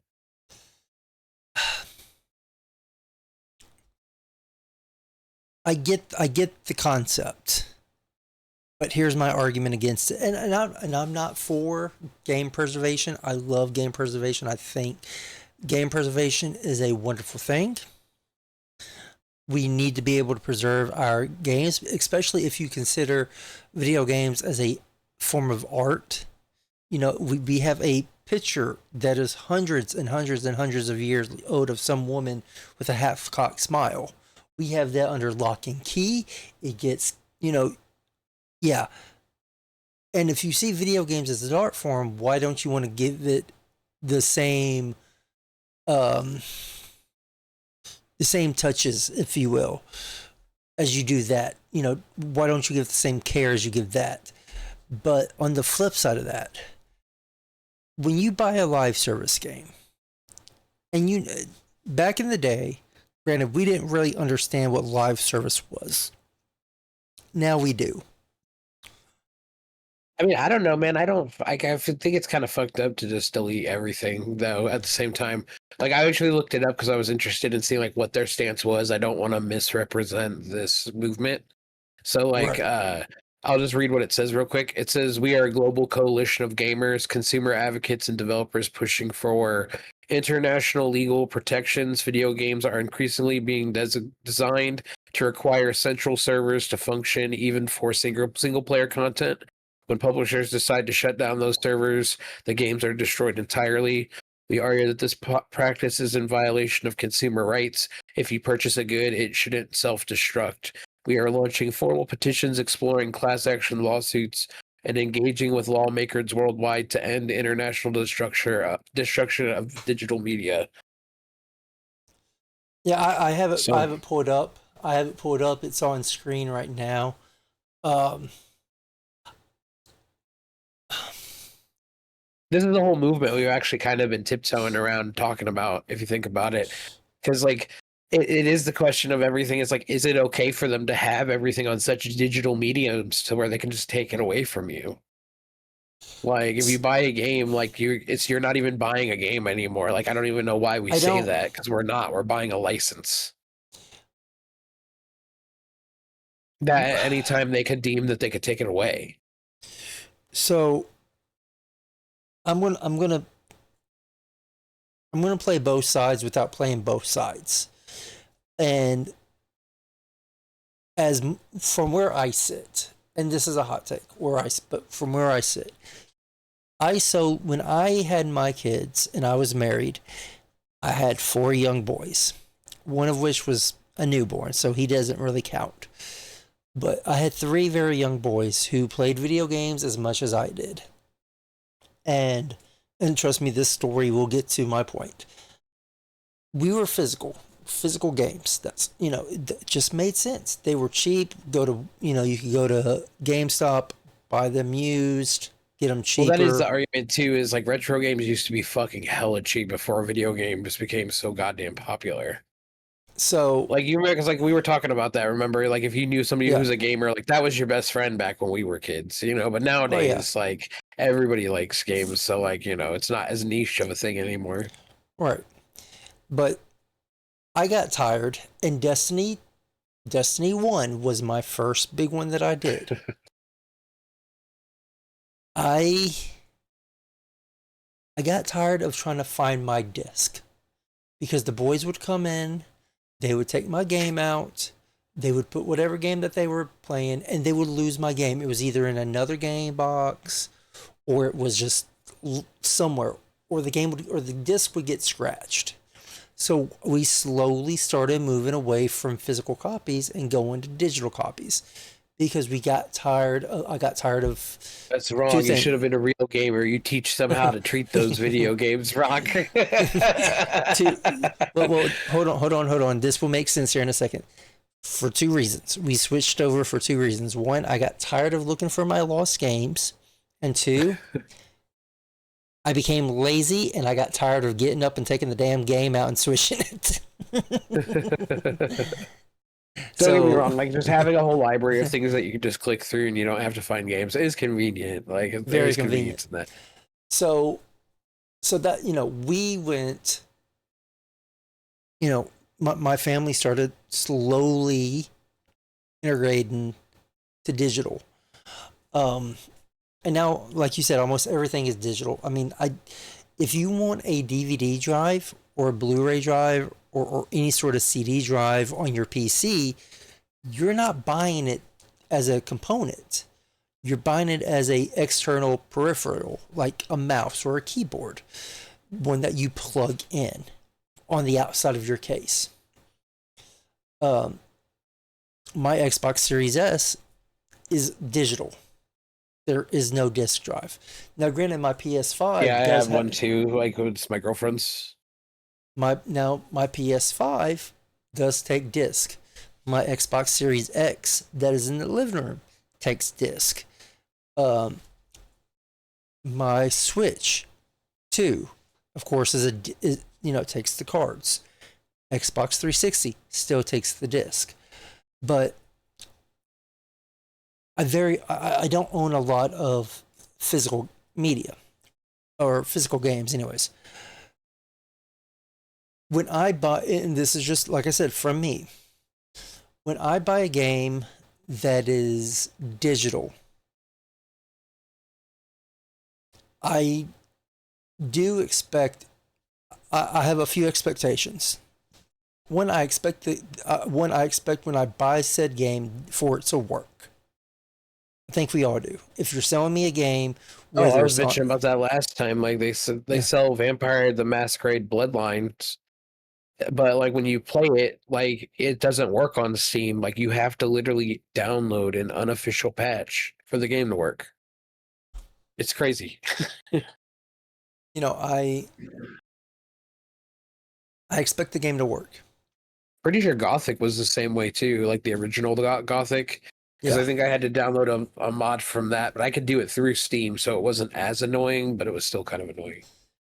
When I see Forza 6 or Forza 5, Forza Horizon, any of those type of games that has some sort of license attached to it, I do expect those games at some point in time to be delisted, because I do expect for those licenses to expire.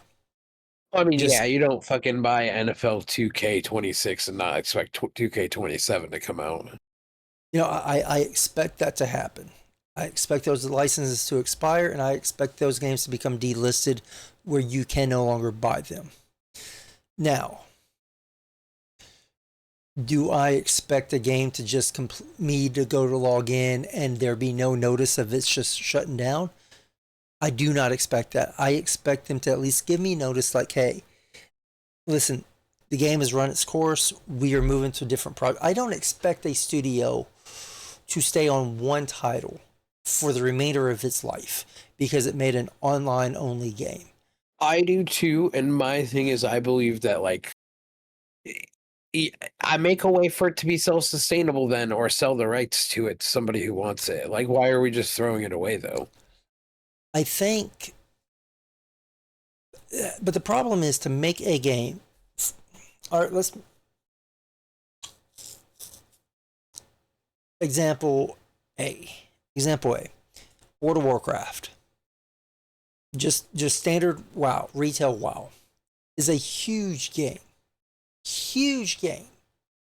Of course, you would have a couple of companies out there biting at the bit to get that subscriber base. I'm not saying that's not going to be the case, but it's not the same people that made the game, which means those people. I'm saying though, but they're just completely throwing away the option for some people that do care about it though to take over. But I mean, like, how much? I don't understand.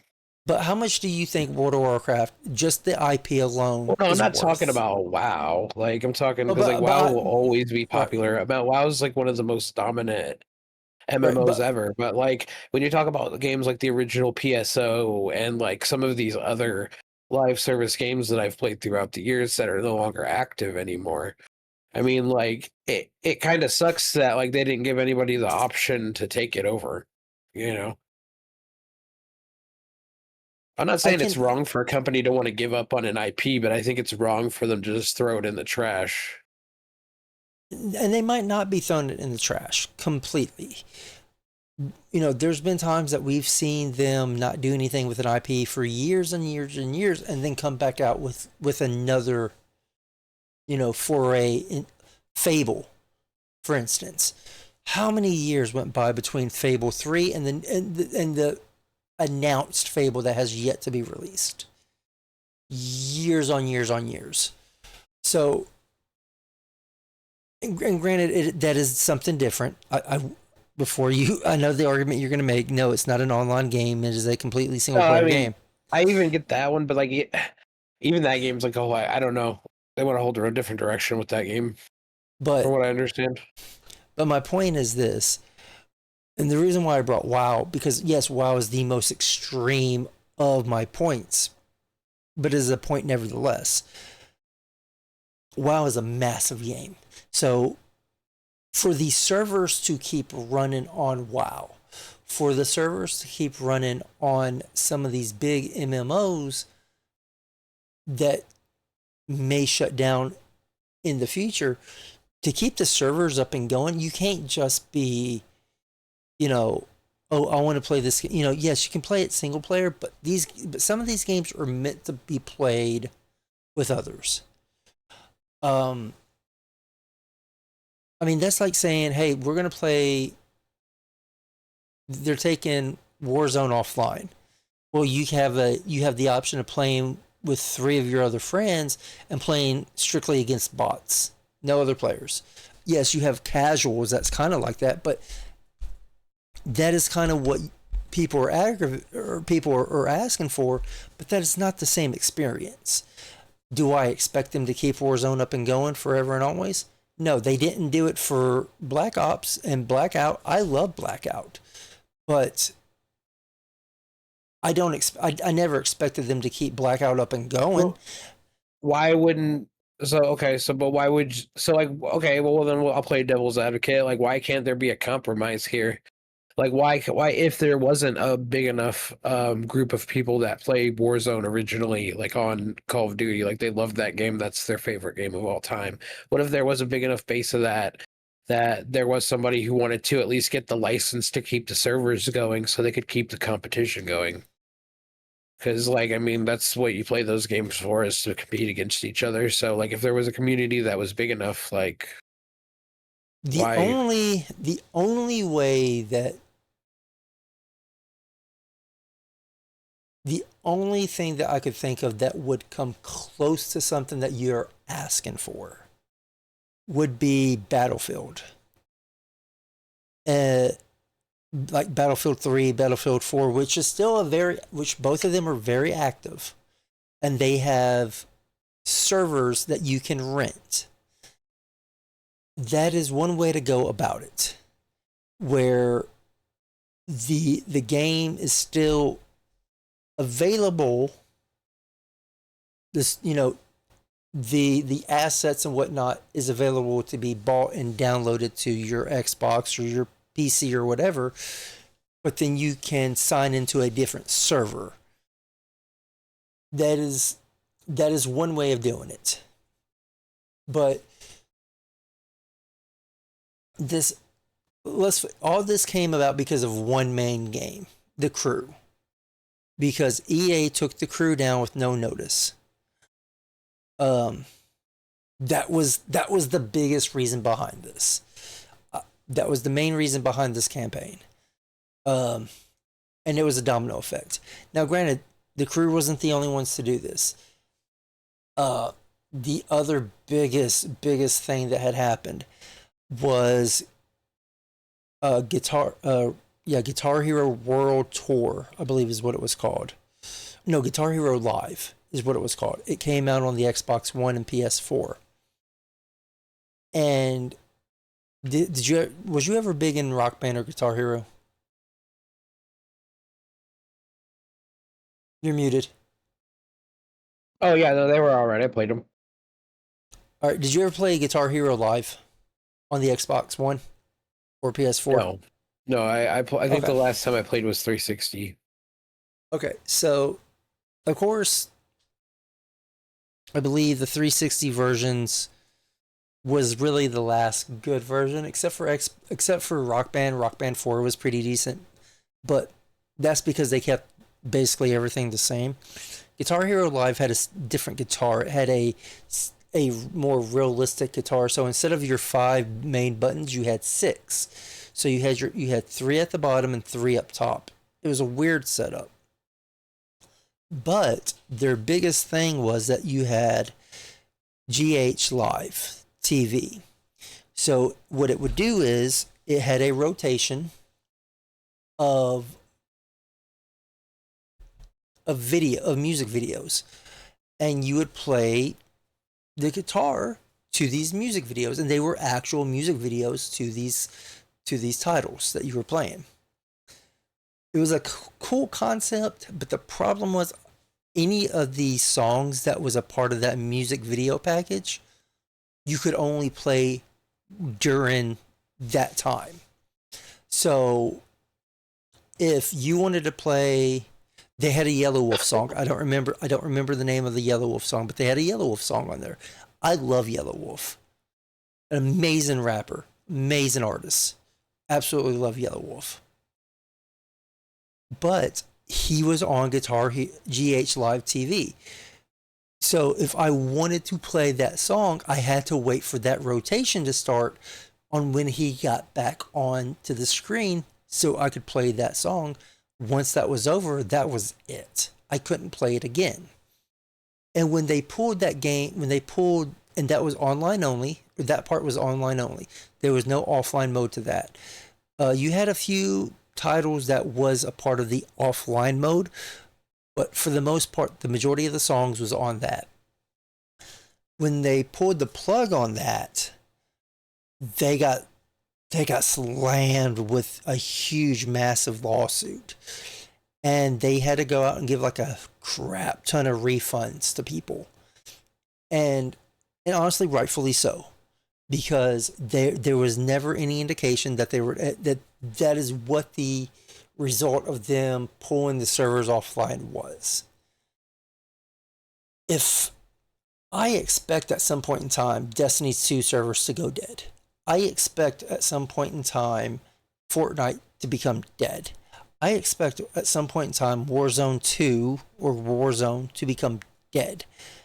I expect at some point in time But that's because Lord they of- just keep making new ones, though. Like, I mean, there's a difference to that. Like, they're not taking a game completely offline and just throwing it in, or shelving it, if that's what you want to call it.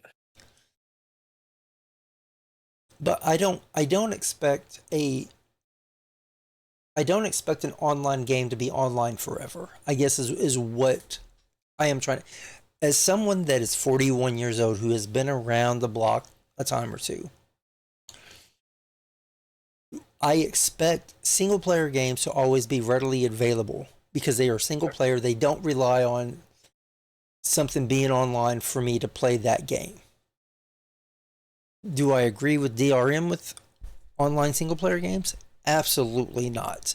Because when you do that, then what you're basically doing is saying, hey, you better hope our servers on our end never go down, because if they do, you're SOL on playing this single player game that you just paid $60, $70, $80 for. Online multiplayer games, I expect at some point in time, they're not going to.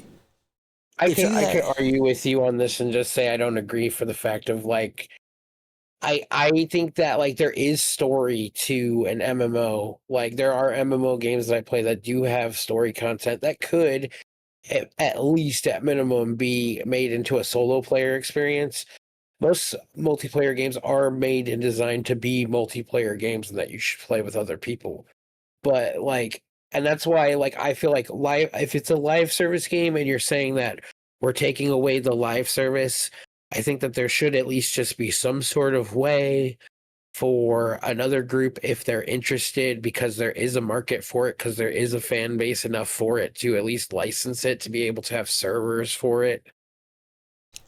Or like maybe even to buy it as is so they can expand on it and keep the servers going. Like, I think that should be an option. I don't really think that if you have a live service game, you should just be able to go, oh no, we can't, this just isn't financially viable, so no, and then just put it on the shelf and then go, oh well, money's down this quarter, so we're just going to release this nostalgia thing again for you to play for a limited, like, no, man, like, if it's a live service game and you're going to take it off, I feel like there should be some option, if there is a big enough fan base for it, to where, like, there should be some way to buy it, like, or license it to be able to use it to keep it alive.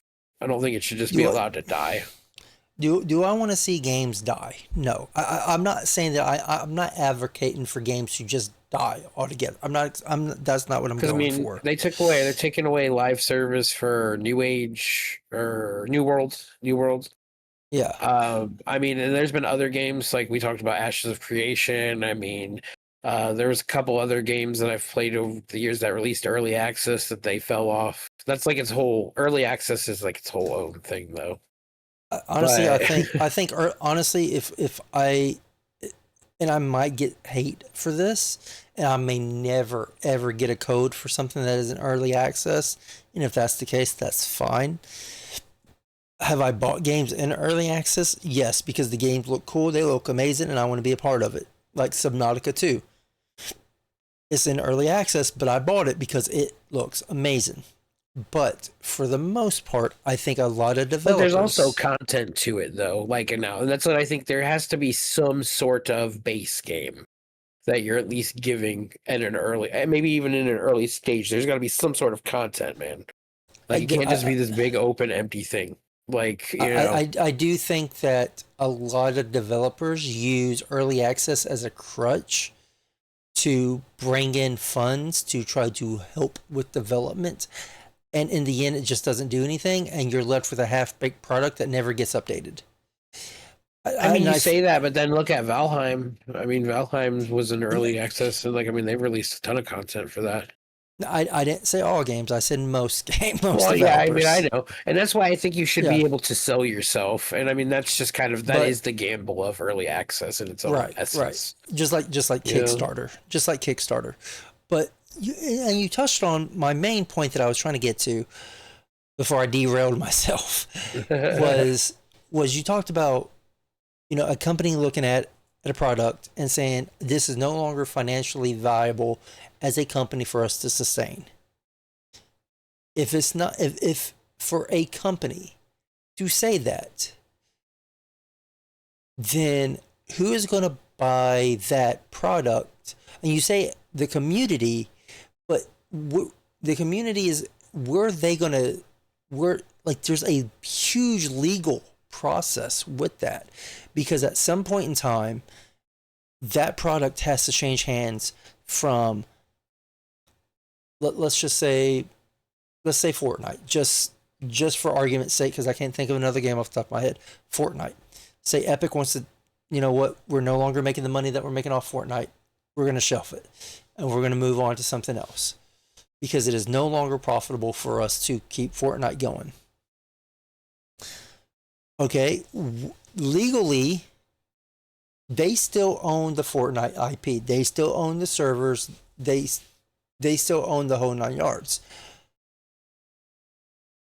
Your solution is to allow players to pay a subscription for access to those servers, but those servers aren't, they're using a lot of electricity.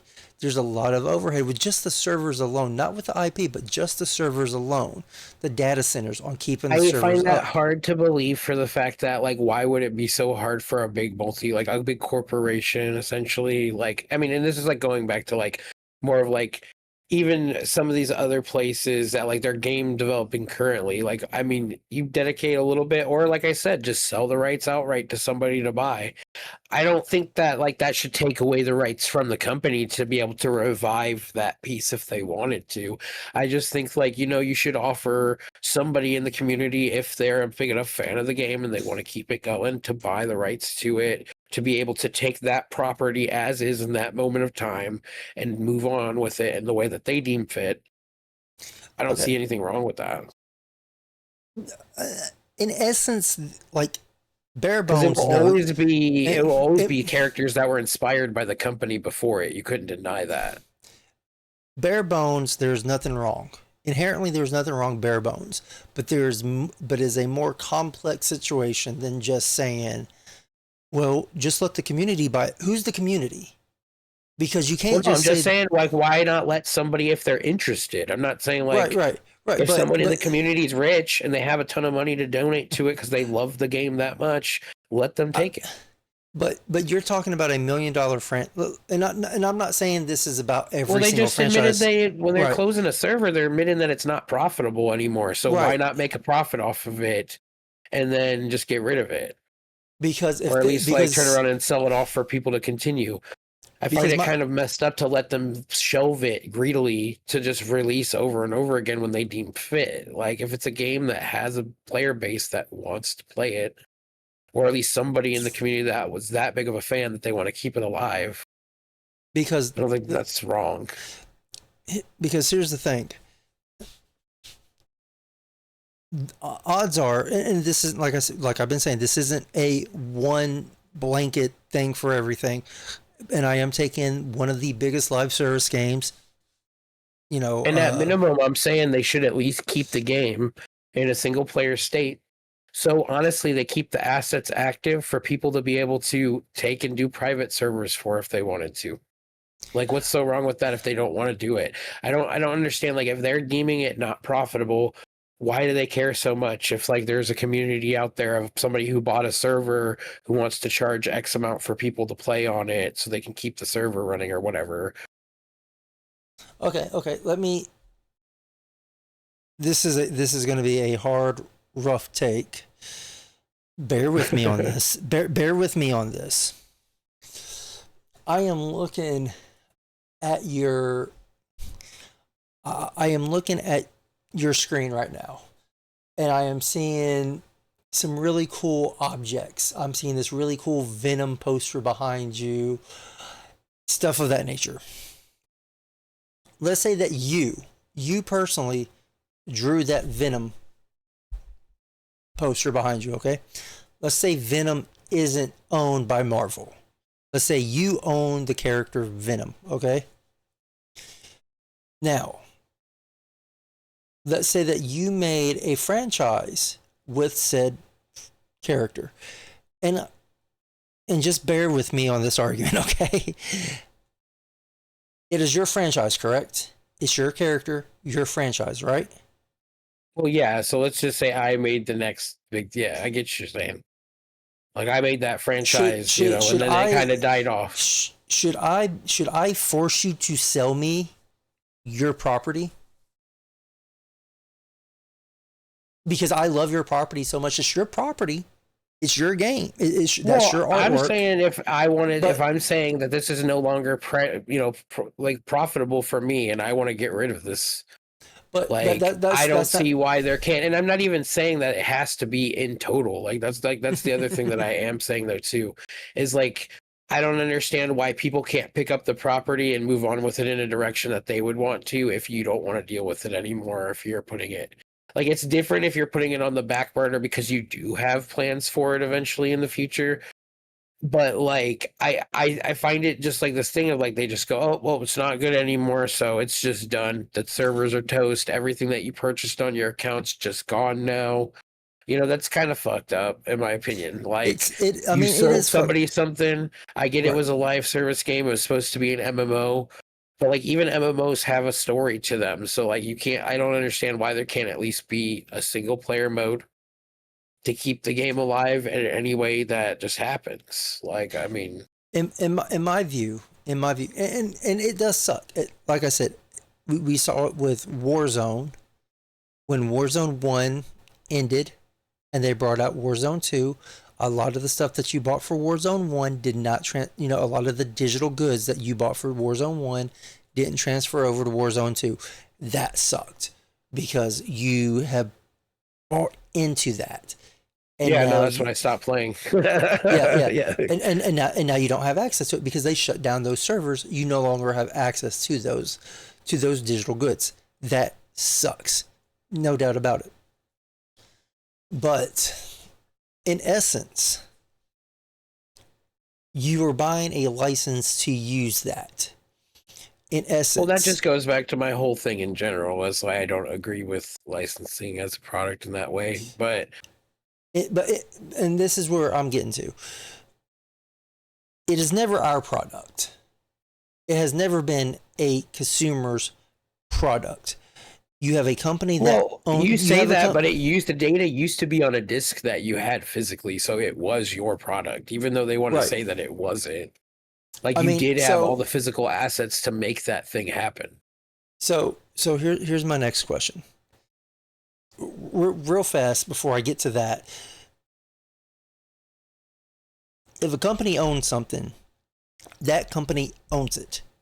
If I own a piece of land and a lot of people want to build and a developer wants to come build on my land because I really love the scenery on my land, should I be forced to give that up because that developer wants to have my land? No, but if you didn't want that land, why wouldn't you get rid of it? Because that's my question. Because it's mine. It's mine. Like, that's such a childish take, though. Like it doesn't matter because the community of the game is what actually owns the game and keeps the game alive. Like no matter what anybody really wants to say, the developers make the things happen, but the community is what keeps it alive. Community might keep it alive, but the community don't own it. That is my point. And I think if you're going to throw it away, that should be an option for people to purchase that. I mean, that's like, once again, that's like I have a boat out at the lake. I don't use it all the time.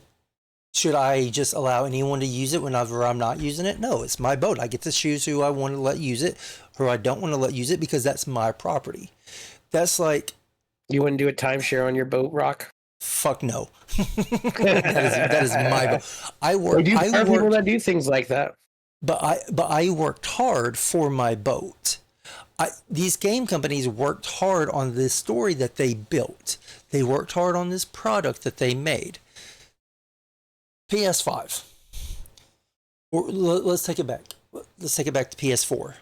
PS4, or actually no, PS3, because PS3 servers are still up and running. I can go on here and I can buy a game on the PSN. Granted, that there's a workaround you have to do, and it sucks. But I can go on here. It is not hacked, not jailbroken. All I have to do is go into the PlayStation website, put funds in my wallet, and then I can buy whatever I want to. That's still on this PlayStation store for the PS3.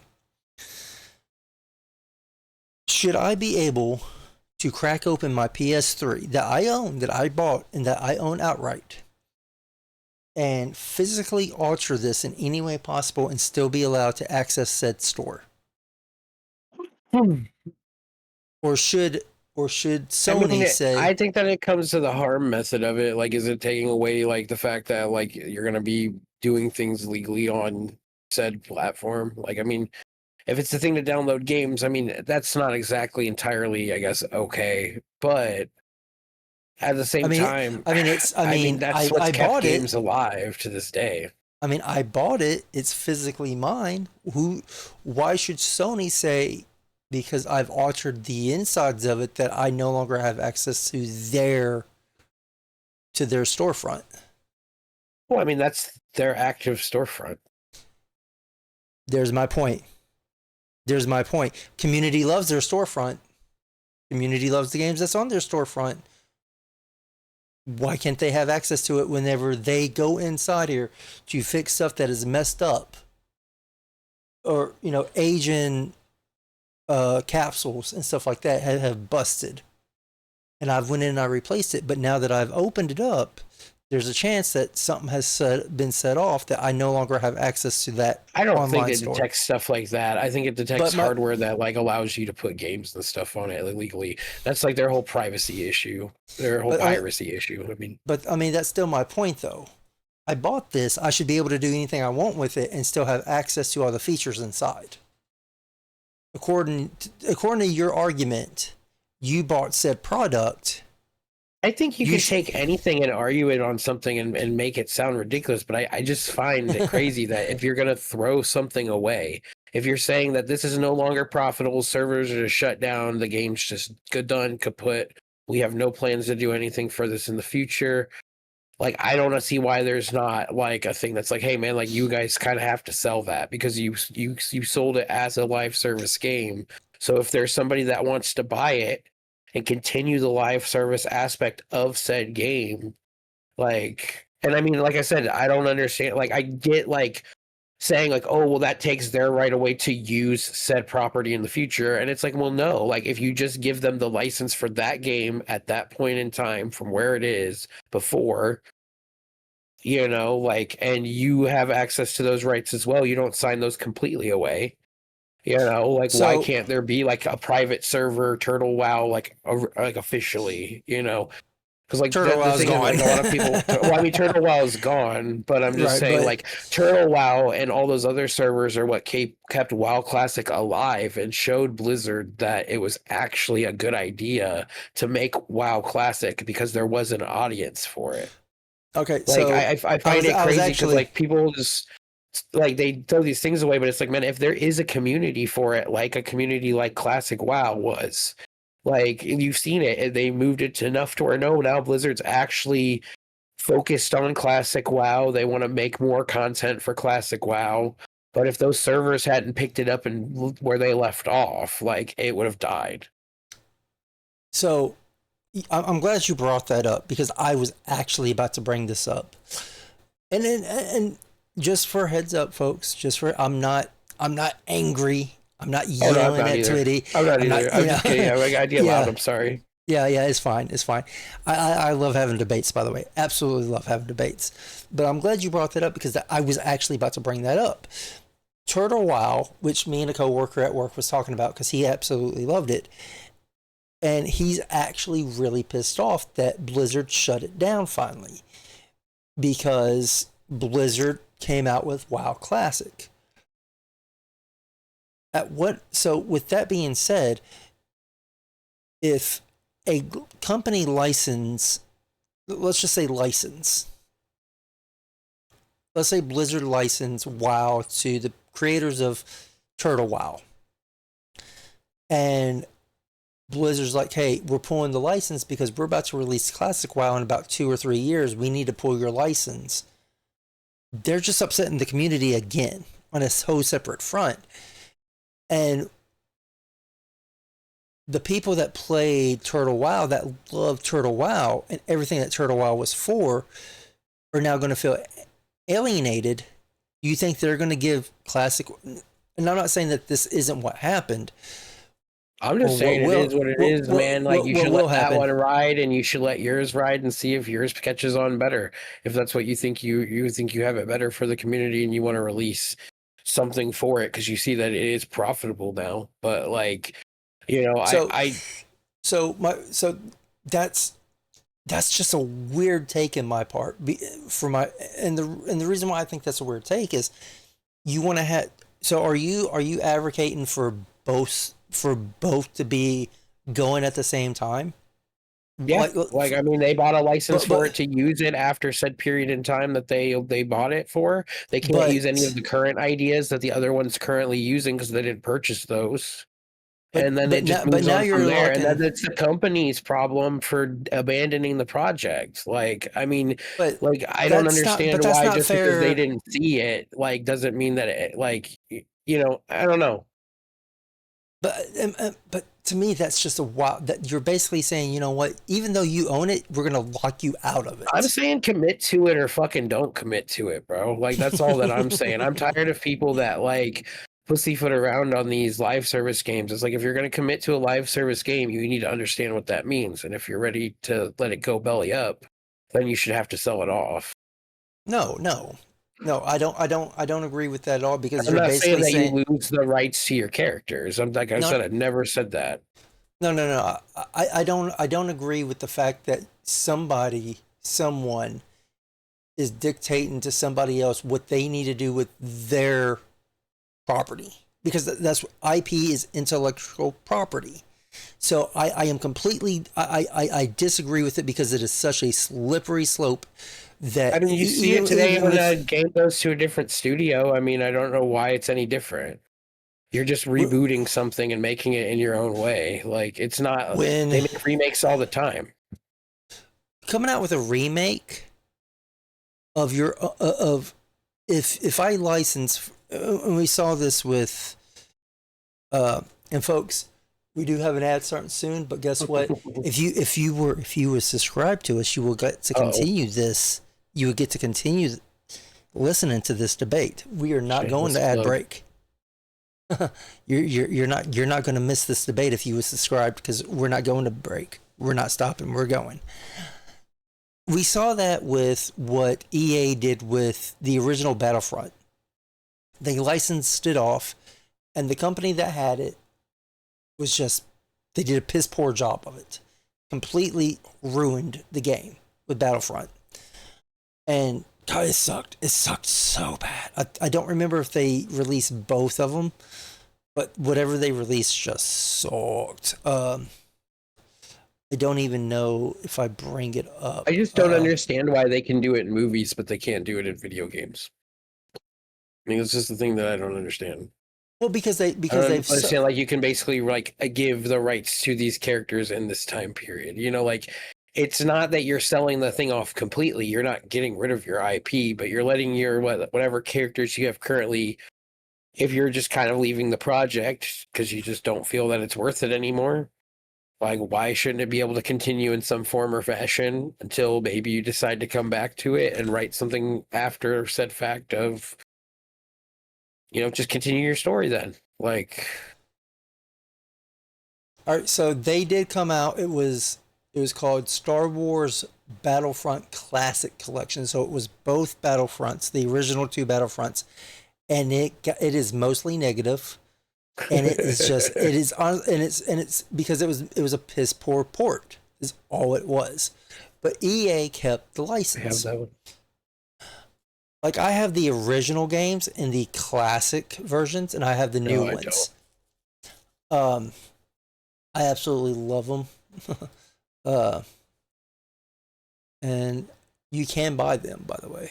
But anyways, my point is that it is it is a very, very slippery slope for a group of individuals to come out and tell another individual or company or whatever what to do with their product, what to do with their property. Regardless of if you want that IP to live in a different form, it is a very slippery slope because what's to say that it stops there? Because eventually they'll trickle down to, you know what? You have how many room house do you have? Like what, a 3-bedroom house? 2-3 bedroom house? You know? Dude, I'm just talking video games. I hate when people do that. Like, I'm sorry. Right. Like when people apply stuff like that to random other stuff that doesn't apply. No. I'm just talking about a video game license, bro. Right. Like it's not that big of a deal. Right. And like, but see, this is the legal aspect of it though, and that's my thing.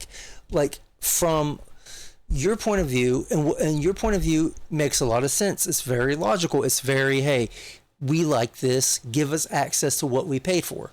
That part right there makes sense. There's no issue. I have no issue with, hey, I bought this. I want access to what I paid for. I have no problem with that because that is what I paid for. If they just leave it at a base model of a subscription to just keep the servers running, I don't see why that's a problem either, because it's not that hard to pay to have servers up and running nowadays. You can buy a server pretty easily. But then you have to maintain said server, and if you're purchasing it from a third-party company, which there are tons of them, they do it for you. There is. Like, so I don't understand why there isn't an option to just keep it alive in that sense. I like, even if they're not allowed to sell it to somebody or something like that, I don't understand why it can't at least be tried to made to fund itself to keep itself alive in some sort of way. I think it's just kind of messed up to just completely just say, nope, this game that you loved and you dumped all these hours to and you still do, but because you're a niche audience that likes this, fuck you. Well, I mean, it goes to finances once again, and I get what you're saying because you see it with Valheim, you see it with Minecraft does it. Like I said before, Battlefield does it. Enshrouded does it, where you can buy servers to host the game. But some of those titles don't have, and I'm not saying I don't know the ins and outs of game development. I really don't. But I don't know if you have to have special code put into your game in order for that to happen. Actually, I was going to ask you this later on, actually, but there's somebody actually crafted an entire fantasy art, like a fantasy adventure inside of Valheim. That seems dope. And it's actually like on the fan servers for people to be able to download and play the world. It's a giant world with 5 different towns, and it has a whole story like connecting everything together, and you like unlock things. The bosses are the entities and stuff like that. Is the world alive though? Like, am I going to meet not like other players, but am I going to meet like no, there's other NPCs I think around, yeah. Okay, that sounds cool. And then like a lot of like the lore and stuff is done on like the stones. It's inscribed on the stones and stuff. That's the one thing for the most part, I love No Man's Sky. I love No Man's Sky for the most part. I think there's a few things that I wish that they would add in the base game, but the biggest thing that I wish that they would add in the base game for No Man's Sky is a breathable world. And when I say that, I mean, I go to a world, there are towns, there are NPCs that are all about, it's not like, oh, you have this small little town. Like, you have this huge world, and just in this small little area is this small little village, and that's the only life besides like animals, but that's the only like civilization that you have on this entire world. I don't like that. I want planets to be like Earth, have civilizations all around it. That's what I want. I want a livable world, so to speak. That's what I want in a game. I want a. We are completely off topic, and that is fine because I wanted to ask you this. I've been thinking about asking you this at work all day today. We were like hell in the middle of a debate, and then we just took a turn. Yeah. If you could, I know I asked you if you could make your own game, what type of game would it be? But if you could, with the same question but different a little bit, if you could make your own game by piecing together other games, what type of game would it be? I kind of already answered that as far as like it would probably be like it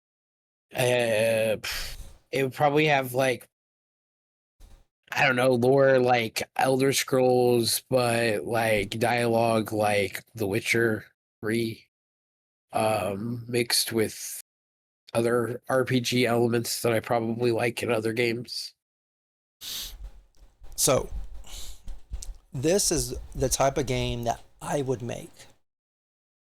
And I've expressed this before on my streams. But as far as it goes, I would never make a live service game as far as like an MMO. I just think like it's not like it's hard to like actually successfully give people a product that's going to catch on forever. So like my whole thing is like if I was to make a game, I would make it a co-op game. Like maybe make it a massively co-op game, like, but like just something like that to where people can play and bullshit on it. I also am very open to like, I don't think that it's wrong for like a community to have people that mod the game like in ways that are creative and kind of add more to the game. Oh no. Like I kind of like how Skyrim embraced the modding community. Yes. I have no problem with, because like I'm not even saying like you sell the shit, but just give the community access to have the shit to like to be able to continue on with it.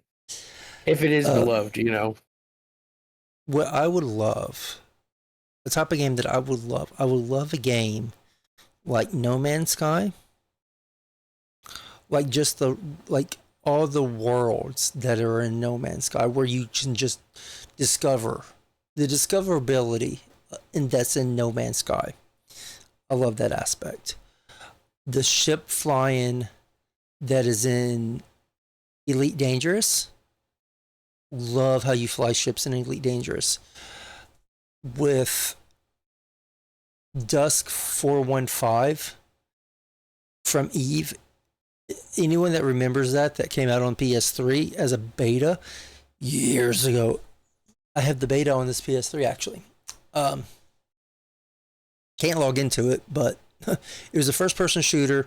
Really cool concept. Anyways, but like a Call of Duty-esque type of first-person shooter to where you could land on different planets.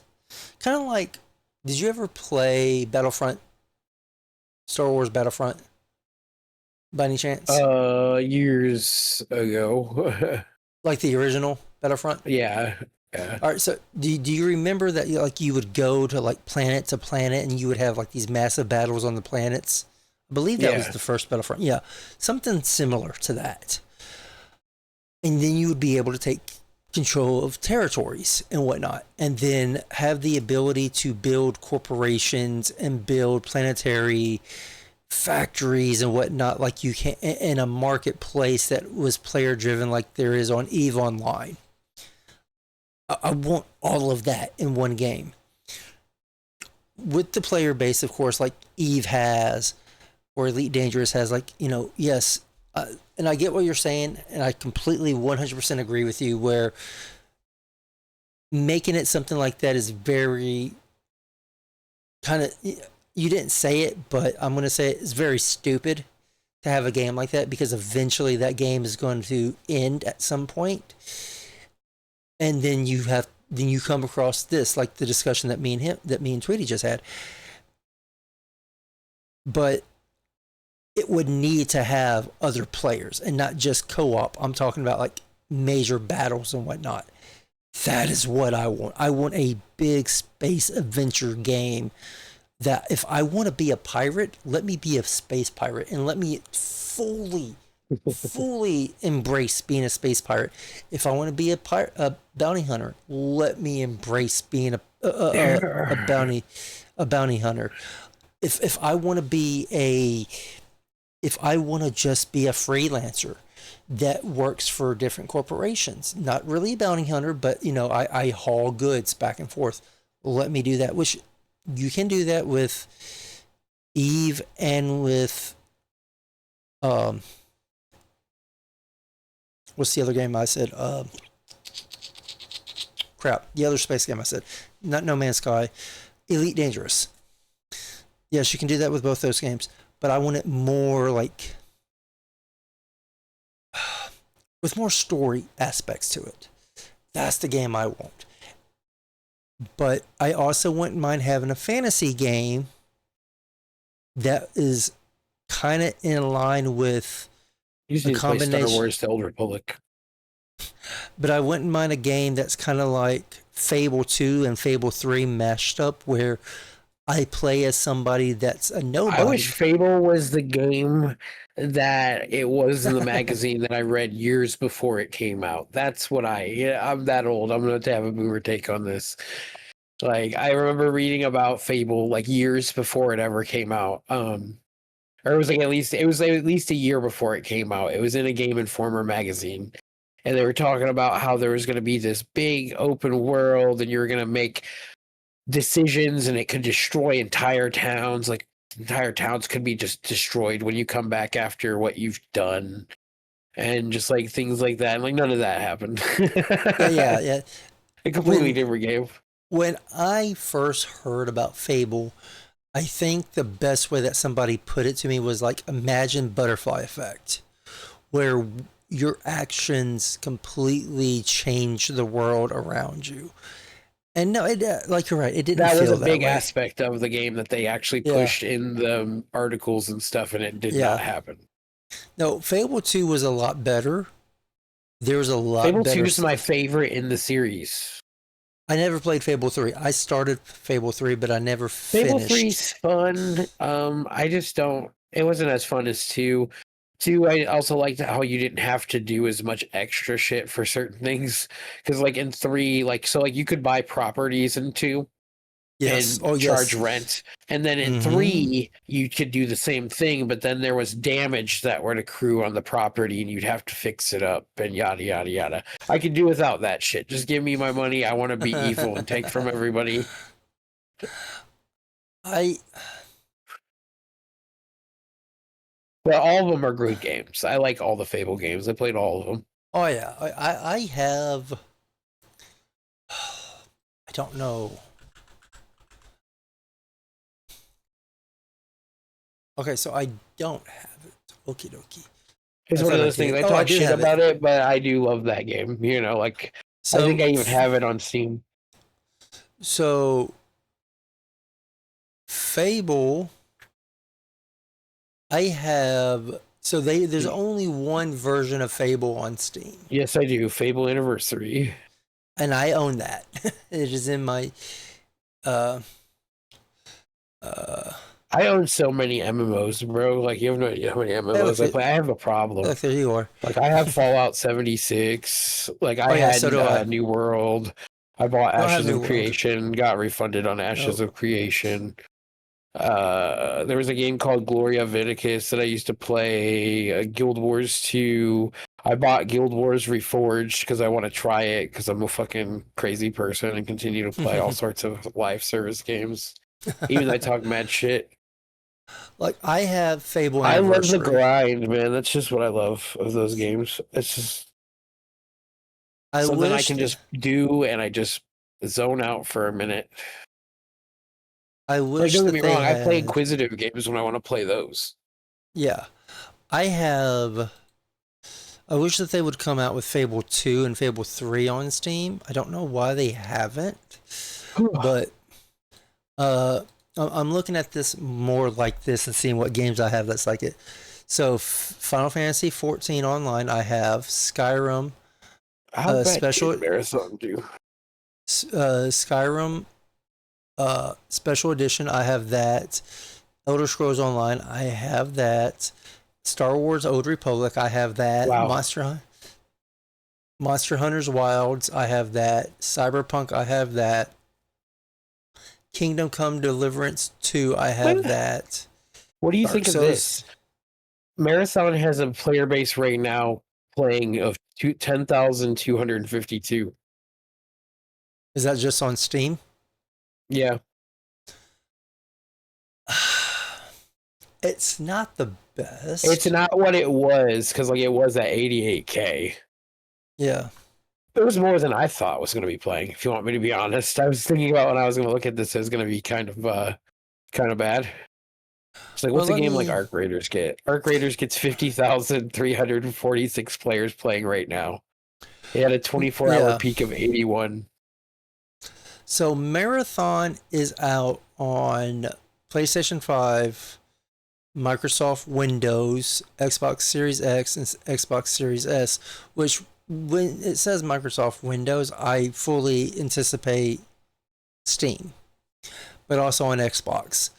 So it's got a 4.5 out of 5 rating on Steam. I don't think it's a flop by no means. It has an 83.65 user rating on SteamDB, like with 49K reviews. Like I'm looking on it, like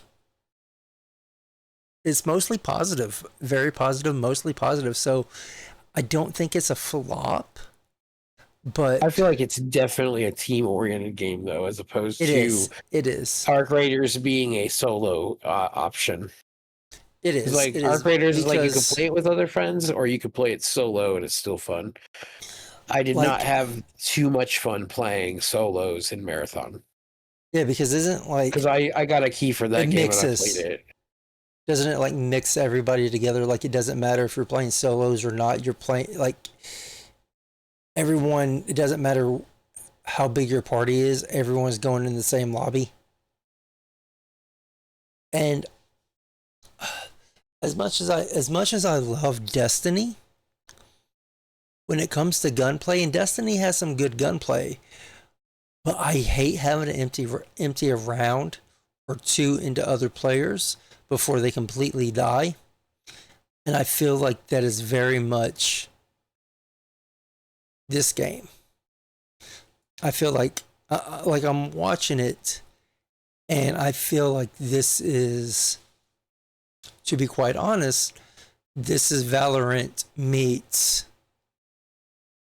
It's very like if you don't see your opponent, like you fucking get annihilated easily. Yeah, I feel like this is not fun until you extract a couple times and get some stuff. That's for sure. Like that is one thing I do have to say from playing it. It was actually kind of funny. Like Bungie gave me a key for the game as a reviewer, and then they denied me in another email, so I was confused. But I got a key for it for free, so I was like, whatever. Right. And I played it, and I gave my honest opinion. I think it's an okay game. I think that like if I had more people to play it with, I'd probably enjoy it more. Like, but it's definitely like the only thing I have a weird issue with is it's just weird with like the whole aspect of you guys being like weird, like robot type things that can just be reprinted. It's just a little weird. I don't mind that. I think I liked Destiny more though, because like at least you could make a custom kind of looking character as far as like your armor was. Like that's the thing I do like, but they don't really give you that option. They give you skins. I don't mind you being something that's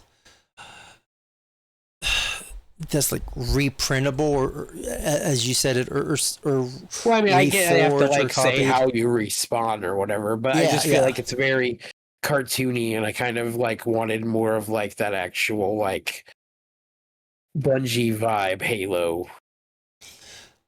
That's kind of like what I wanted armor wise, but they kind of went Yeah. more with like an Overwatch. You know, Yeah. you have like people with abilities. Right. And like I said, and that makes me feel very like Valorant, sort of. You know, Valorant Overwatch with Yeah, a I never got with super into Valorant, but I see there's a lot of people that play that fucking game. yeah. You know, like I said before, I love lore in my games, and I don't, but at the same time, I don't care how much lore you give me. The lore needs to make sense. Like in this world, if I'm going to keep going in there and there's possibilities that I keep dying and all that happens is I lose my gear, how did I come back? Like, give me a reason on why I came back. Like with Bungie, if you die, you came back through your ghost, or not Bungie, but Destiny. You came back through your ghost. Makes perfect sense. Perfect sense. You know, Halo, we don't have to worry about it because Halo don't have like an extractor type game. Their multiplayer game, it's multiplayer, so it doesn't really need a lot of lore because it's not, you know, there's not a big focus. Like, yes, there's a big focus on the multiplayer, but story-wise, there's no focus on the multiplayer. Whereas in Destiny 2, Destiny 1 and Destiny 2, there's a huge focus on multiplayer, story-wise.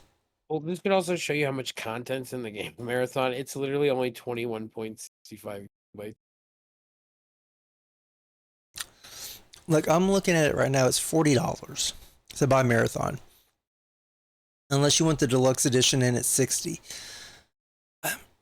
I don't know what you get in the deluxe edition. The deluxe edition, you get all standard edition content, 1x premium rewards pass voucher. So basically a battle pass. 200 silk rewards pass token, which I don't know what that would be. I guess that's kind of like their online Oh yeah, I forgot currency. I had the fucking battle pass because like that was the thing that gave me the deluxe. It was weapon crazy, cosmetics. dude. Like I didn't expect to get that game at all. Like I literally just went to like Marathon's website and it was like put your email here and we might, we could send you a copy of the game for review if you're a creator. And I just typed in my thing and said I was on Twitch. I was like, I'll never see anything for that. And see, like, hey, your key. Here's your key. And I was like, oh, shit. And then I got an email that's like, no, we don't want to work with you. And I'm just like, okay, like, all right, whatever. You've already given, like, all right, whatever. You've already given me the key, so I'll play it for free without having to give you a review. Well, I mean, I'll still review it. I don't care. That's why I just love reviewing shit. There's one game that is multi-platform. I'm super optimistic about games and I piss people off, though. There's one game that is multi-platform that I wish was cross-progression. It's cross-platform, but not cross-progression. And if it was cross-progression, I would buy it again in a heartbeat on Steam. And it is Helldivers 2. Helldivers 2 is not cross-progression at all. But if it was, I would buy that game in a heartbeat. Even with the whole sign into PlayStation Network. I have no problem with that. I have a PSN account. I have to have a PSN account for my PlayStation. Is a PlayStation owned game. I have no problem with that. I have to sign in like that on I have to sign in like that for Minecraft. Not an issue. I know a lot of people made it an issue. To me, it's not an issue. But if they release that as cross progression, which I don't think it is. Last time I checked, it wasn't. Warhammer 4000 Gladius Relics of War is 0. Car Mechanic Simulator 2018 is $0 as well. Hold on. I'm about to go get me some free games on stream. I might fucking install New World, play that shit again. Is it still active? Is it Hold on. Let's see here. Warhammer. I have until 2027 to play through it.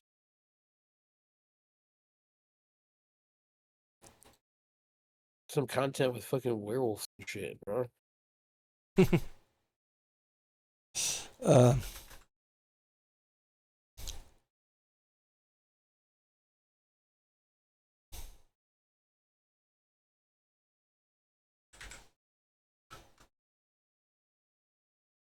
Oh, I already own it. Never mind. That sucks. Sad, I've actually spent money in that game and I'm gonna lose all my stuff.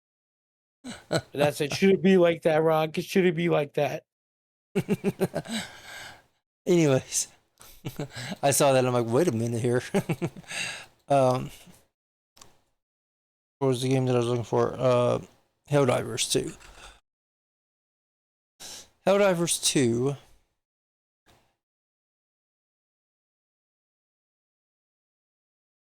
is... They're taking the servers down for New World in 2027. I never played New World because I had heard a lot. 26 hours. I heard a lot of bad stuff about it. I had fun. It was kind of like the combat would probably, I would say, be kind of like BDO's combat. Holy crap! Did it never get? Holy shit! So let me bring this up real fast. Helldivers 2. The English reviews is very positive, but the recent reviews is mostly negative. Yeah, it was popular for a minute and then died off, I feel like. I generally cannot understand how you keep getting this wrong. You had lightning in a bottle, and this was posted April 30th. And the dude has he had 543 hours and a half and 30 minutes at the time of review. You had lightning in a bottle and decided to pry the lid off yourself. You constantly snatch defeat from the jaws of victory. And at this point, it doesn't feel accidental anymore. The balance is incoherent. Weapons swing between feeling incredible and being completely unusable with no consistency or clear design direction. Enemies get buffed while player tools get nerfed, and every update feels like it undoes the last instead of building on it. There is this constant monkey's paw approach to every change. Anytime something feels good, it immediately comes with a trade-off that makes the overall experience worse.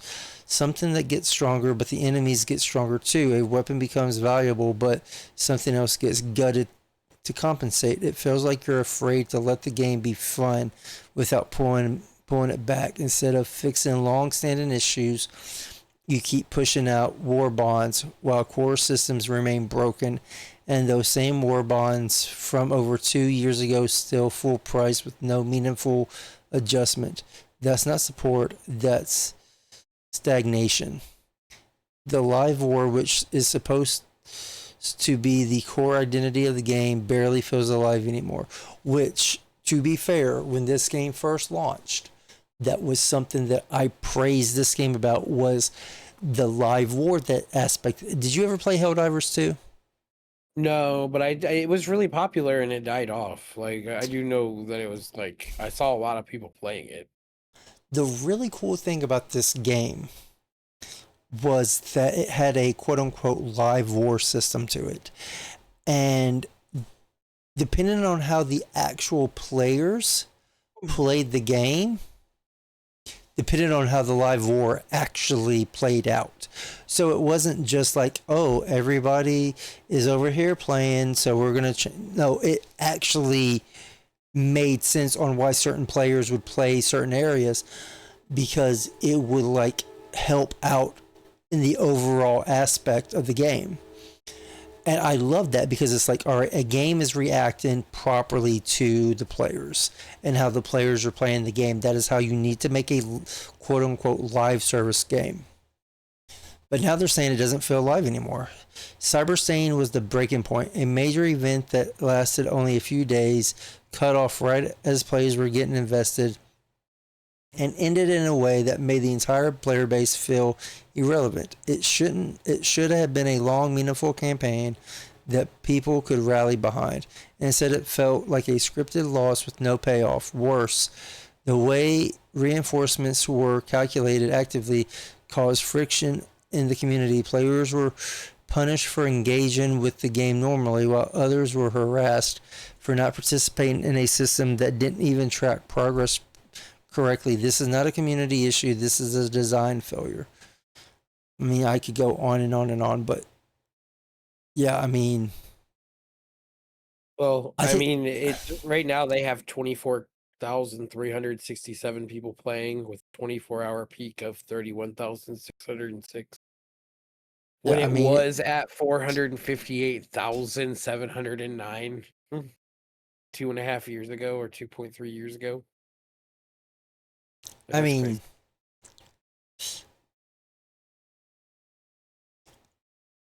yeah, it's. Yeah, I'm not a. So I take back talking what I about said. oversimplifying and like not letting people do things and shit like that. You said you were a fan of Final Fantasy, right? It's an interesting Yes. segue, by the way. Yes. How do you feel about Final Fantasy Mystic Quest? Never played it.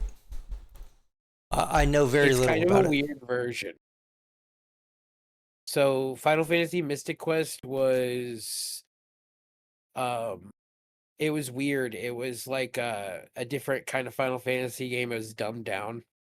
So Yeah. like instead of you getting equipment and like having to look at the stats of the equipment, stuff like that, if you just got equipment, it would just equip the best equipment for you. Like you have to actually do your equipment. I don't know how I feel about that. So like it was actually just a very dumbed down Final Fantasy, essentially, is what it ended up being. The soundtrack wasn't even done by the original composer, it was done by somebody else.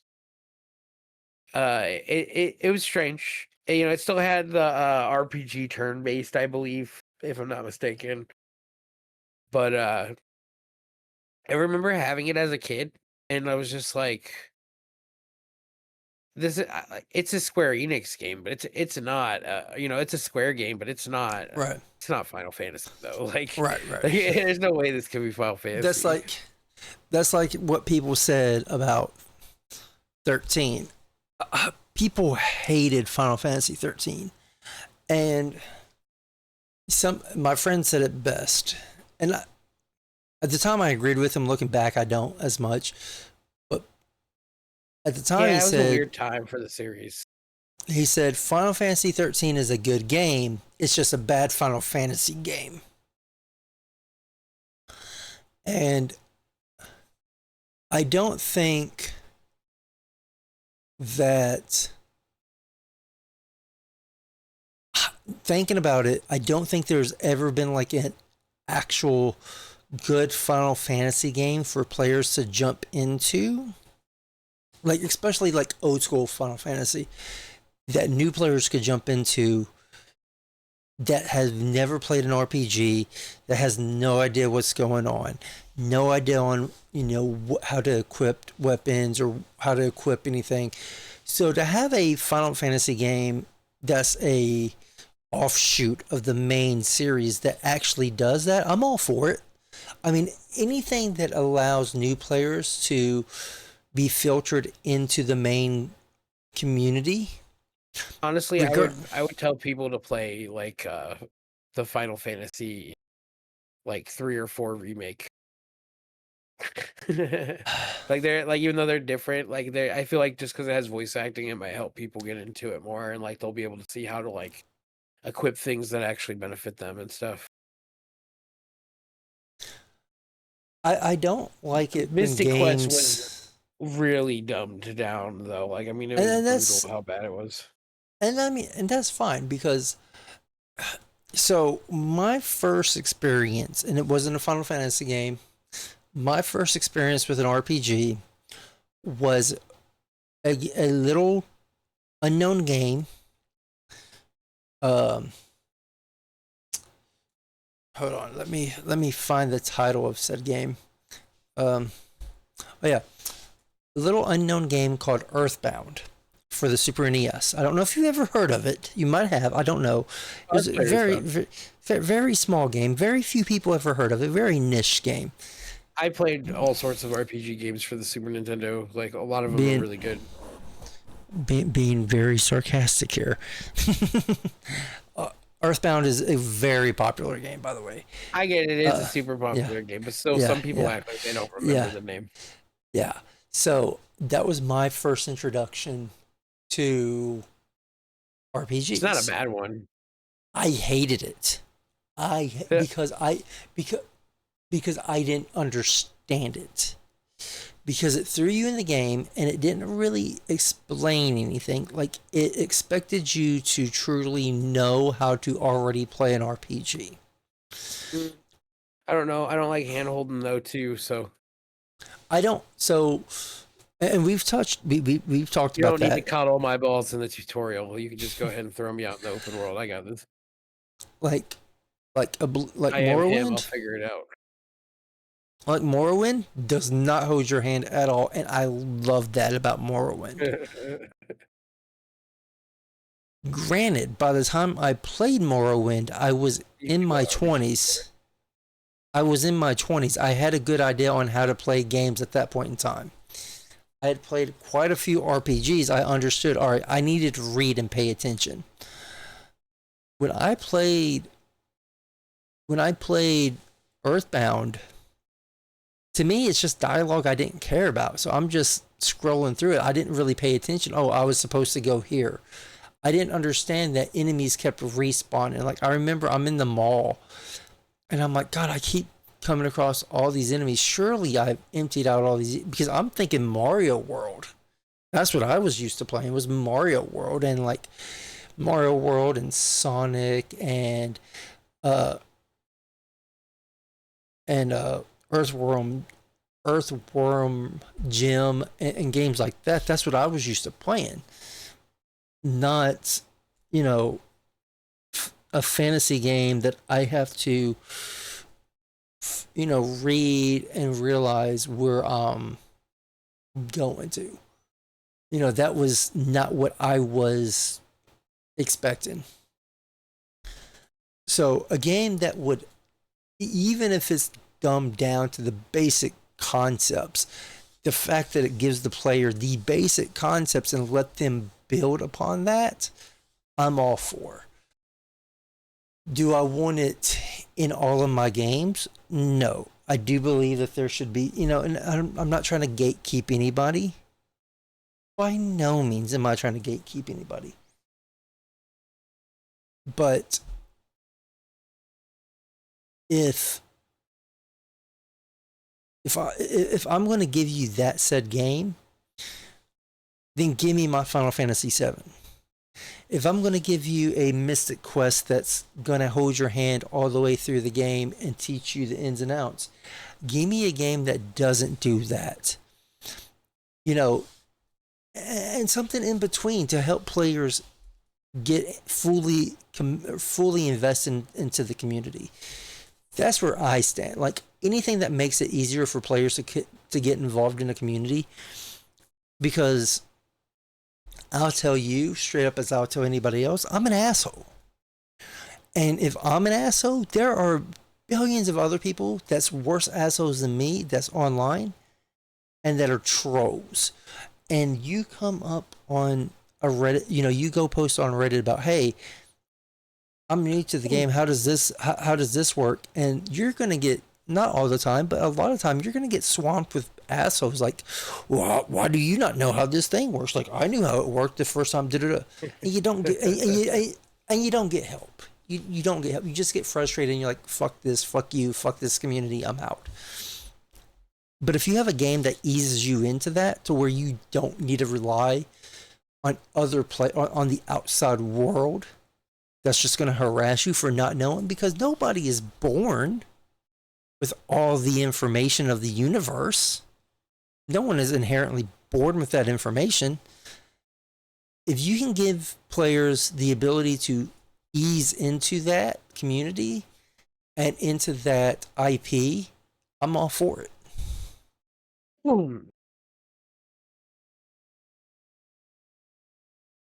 Yeah. I mean, I don't know. Nowadays, it's like I don't know. There's so much shit you can do nowadays compared to what you used to be able to. Well, Like yeah, if you want to yeah. play RPG games, you could just look up stuff on the subject on you. Right. So I mean, like, it's definitely a lot different of like an age. Because like now it's like, oh, do I want to pay somebody to do this, or could I pull up a tutorial and look at how to do this myself? So I save myself the money. Right. I mean, just like, I mean, how we were talking with like free software and video games, it gives people the option to be able, like, hey, I want to make a game. Right. And, you know, that's kind of something that I was going to tie into real fast before we kind of call it quits for the nights, because we are getting to about 3 hours. Sure. And I'm not drunk, I'm not tipsy, but I am starting to feel this a little bit.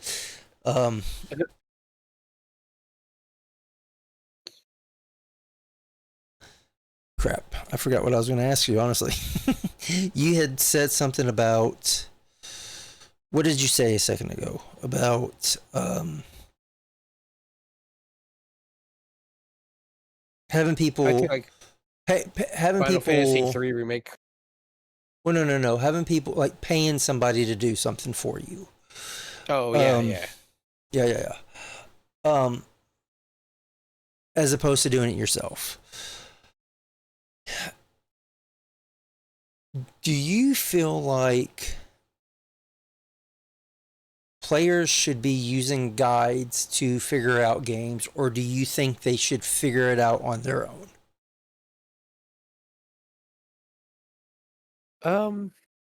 No, I mean, I've always like, there's always been guides, and ways to like that. So I mean, like, because like back in the day, you just used to have to buy a physical guide for the game. Yeah. I don't think that it's completely wrong. I just think that it's probably a niche audience. I like games where I have to read the like, one of the first games I played on PlayStation was Final Fantasy 7.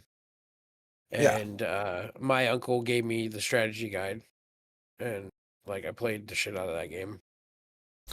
Like I had a save file with like 90 hours.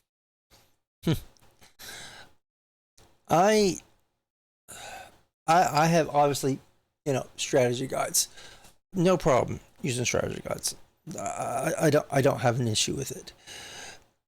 One thing that I will not do is, if I'm playing an MMO, I will not look at a YouTube video before going into a dungeon or a raid, because I like that feeling of seeing it for the first time. You know what I mean? Depends on what class I'm playing. That's my answer to that question. Because like if I'm playing a game where I'm playing a DPS, like yes, I'll just go into a dungeon. That's no problem at all. If I'm playing a game where I'm the tank, no, I'm gonna have to probably look it up. And that's fair. That's fair. You kind of want to be aware of, especially if you're in a class where you need to know what's going on, or you're going to wipe constantly.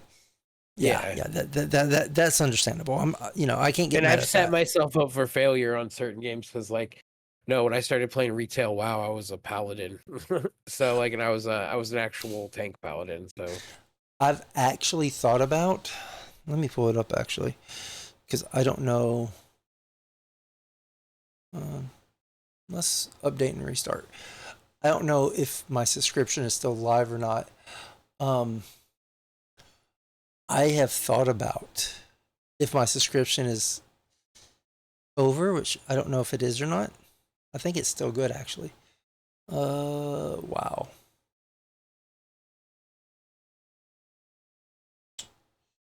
Uh, where do I go to see if I have an active subscription in WoW without logging in? It'll just tell you on the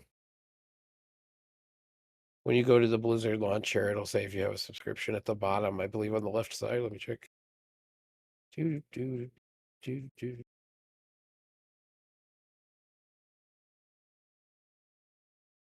So if I click classic, I can see it at the bottom under patch notes on the.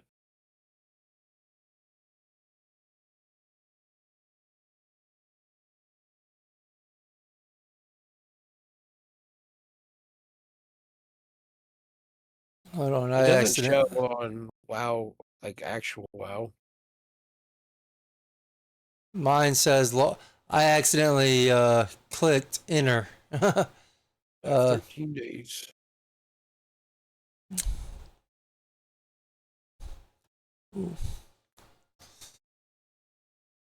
Hold on 1 second.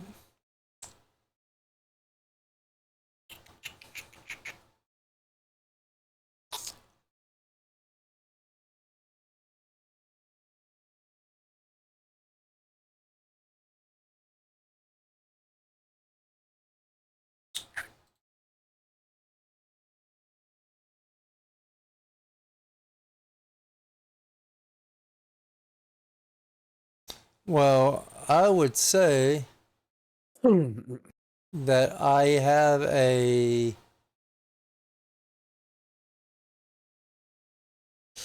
active subscription.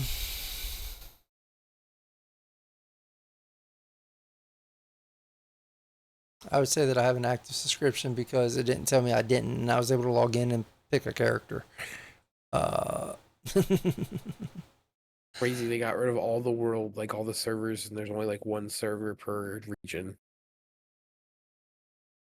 But I have thought about booting back up and starting WoW Classic. Yeah, I gotta get back into that. Me and Roland we're working on a dungeon right now. It's like one of the most annoying dungeons in the game. Looking old Oldemon.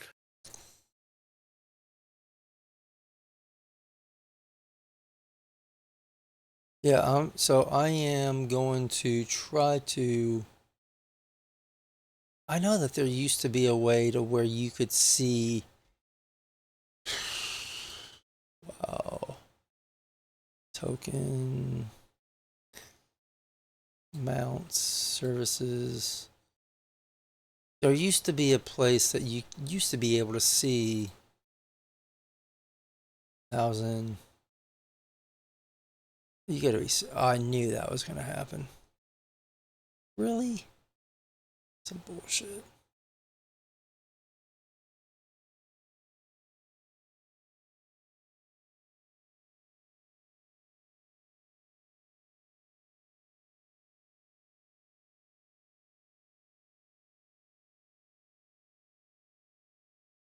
All right. Well, I'm gonna exit. But yeah, there used to be a place that you could see exactly when your my account maybe when you could actually see when how much longer you had on your account before your subscription ran out. But yeah, that's something that I thought about doing is booting that game back up, and I'm kind of excited, honestly. Games and subscriptions. Oh, I have till June 4th, so I have like another 2 weeks. It's so crazy, dude. This world looks so cool too. Yeah. That's if I could end up like playing that again before they get rid of it. Yeah. All right. Let's quit.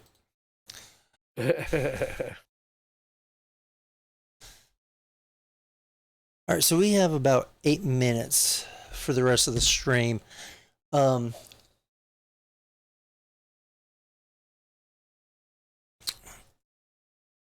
before we hit a small little topic, before we go ahead and close it out, is there anything that you are playing or working on as far? I know you had mentioned that you're talking about doing the reactions again, but what are you planning on working on? What's in your pipeline coming down for your viewers to be on the lookout for?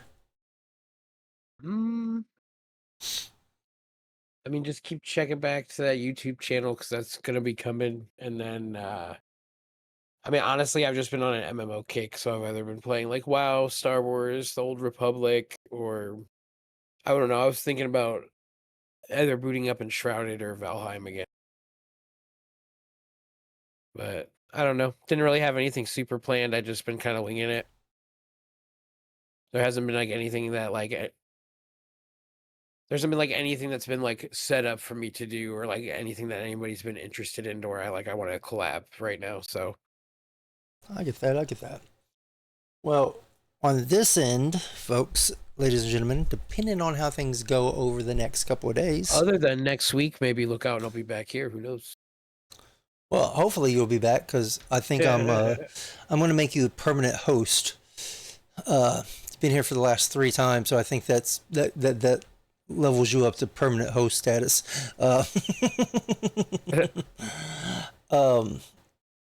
Depending on how everything goes over the weekend, Saturday I do plan on doing some Diablo 2, folks. So it is Saturday, so you know what that means. Some Diablo 2.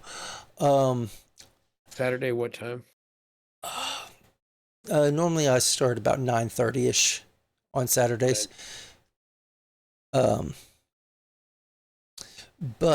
besides that, if Can't all wait this, to finish Diablo 4 too. if folks, I get the chance, all this is going to get changed. The entire layout's going to get changed, folks. Dependent. I'm going to have to take some measurements and I'm going to have to look at how it would all be laid out. But it would be an all-day thing for me to change the whole dynamic of this corner. But the plan is tomorrow we will be going back to a 2 PC stream, so going back to dual streaming if I can get that to work. And real fast,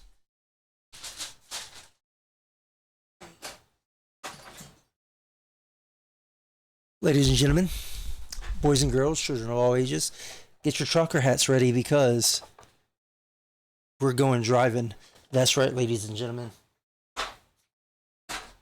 We will be hitting the great American roads as we become American truck driver simulator. That is the game plan for the weekend. Besides Saturday, is to play some of that amazing Have you ever game. seen those guys that have the full rig setups? Oh, I would love to have something like that. I think like those guys are crazy. Like I mean, if I loved it that much, I would do that too, man. Go hard. Like there's people that have that. There's people that have like plane simulators. It's like a cockpit. Beast has played this game for 3 hours. I mean, you're just trucking across the U.S. of A. Yeah, so we are going to be playing some American Truck Simulator.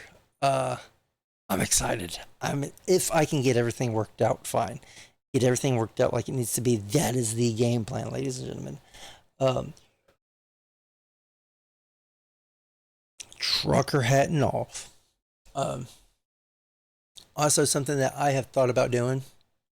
And it's actually kind of crazy that we've both have brought this up. I'm thinking about doing not a stream playthrough, but an offline record and playthrough of Morrowind. So I'm kind of thinking about playing that. I've been thinking about it for a couple of days. I think probably in July, possibly July, there will be plans for me and Heather to start recording season 3 of House Hunters, of Final Fantasy House Hunters. So be on the lookout for that. So that is what's coming down the pipeline for me. If you are a fan of player housing and MMOs, check that out. Go search on YouTube Final Fantasy House Hunters. There are 2 seasons up. We got a lot of love from both seasons, and we just haven't had time to it's been 2 years. We just haven't had time, so we're hoping to get to start recording. We've both talked about it, get recording, doing it. So that's what is coming down the pipeline on us. So, Mr. Tweety, I do appreciate you stopping by so much, dude. And I love our friendly debate. And if it seemed like I got a little angry, I didn't. I just, I have to play devil's advocate. I have to, just because someone has to. And I'll just argue with it because I can argue it. I mean, it's just whatever. Okay, like fun stuff. We're just BSing. Oh yeah. But I've had a great time with you again. Like I said, third week in a row you've been here. And we were winging it constant. Oh yeah. Like I didn't have any rundown for the show. I'm like, fuck it, let's just do it. I'm gonna drink a little bit. We're just gonna see how it plays out. So fuck it. It's been fun. We went an hour and a half, just about hour and 15 minutes longer than what I had expected. That's fine. Not an issue. No problem. So yeah, check this out. I should have it ready to be posted on. It should be going live around noon Eastern time on YouTube, youtube.com/RockRobert. So be on the lookout for that. Twitty, where can they find you? You can find me everywhere at TwittyStreams. TwittyStreams. And that's X, Twitter, Twitch, Kick, YouTube. YouTube. Yes, YouTube. Gotta start plugging the YouTube. You can also go to kofi.com/TwittyStreams if you want to donate anything to me and keep my content rolling. And yeah, hope everyone has a great night, and I appreciate being here yet again. Rock like always. Enjoy hanging out with you on Thursdays. Oh yeah. It's been a blast. Like I said, you've earned a permanent seat there, so don't think you're going anywhere. I'm not going to let you. I've had way too much fun with you. Anyways, you can hit me over there, Rock Roberts, on everything: TikTok, Twitter, YouTube, whole 9 yards. RockRoberts.com. Get all my socials there. Just one stop. Get all the socials. Thank y'all so much, and I will see each and every single one of y'all hopefully later tonight, and we'll have some fun. Maybe being truckers. Who knows? See ya.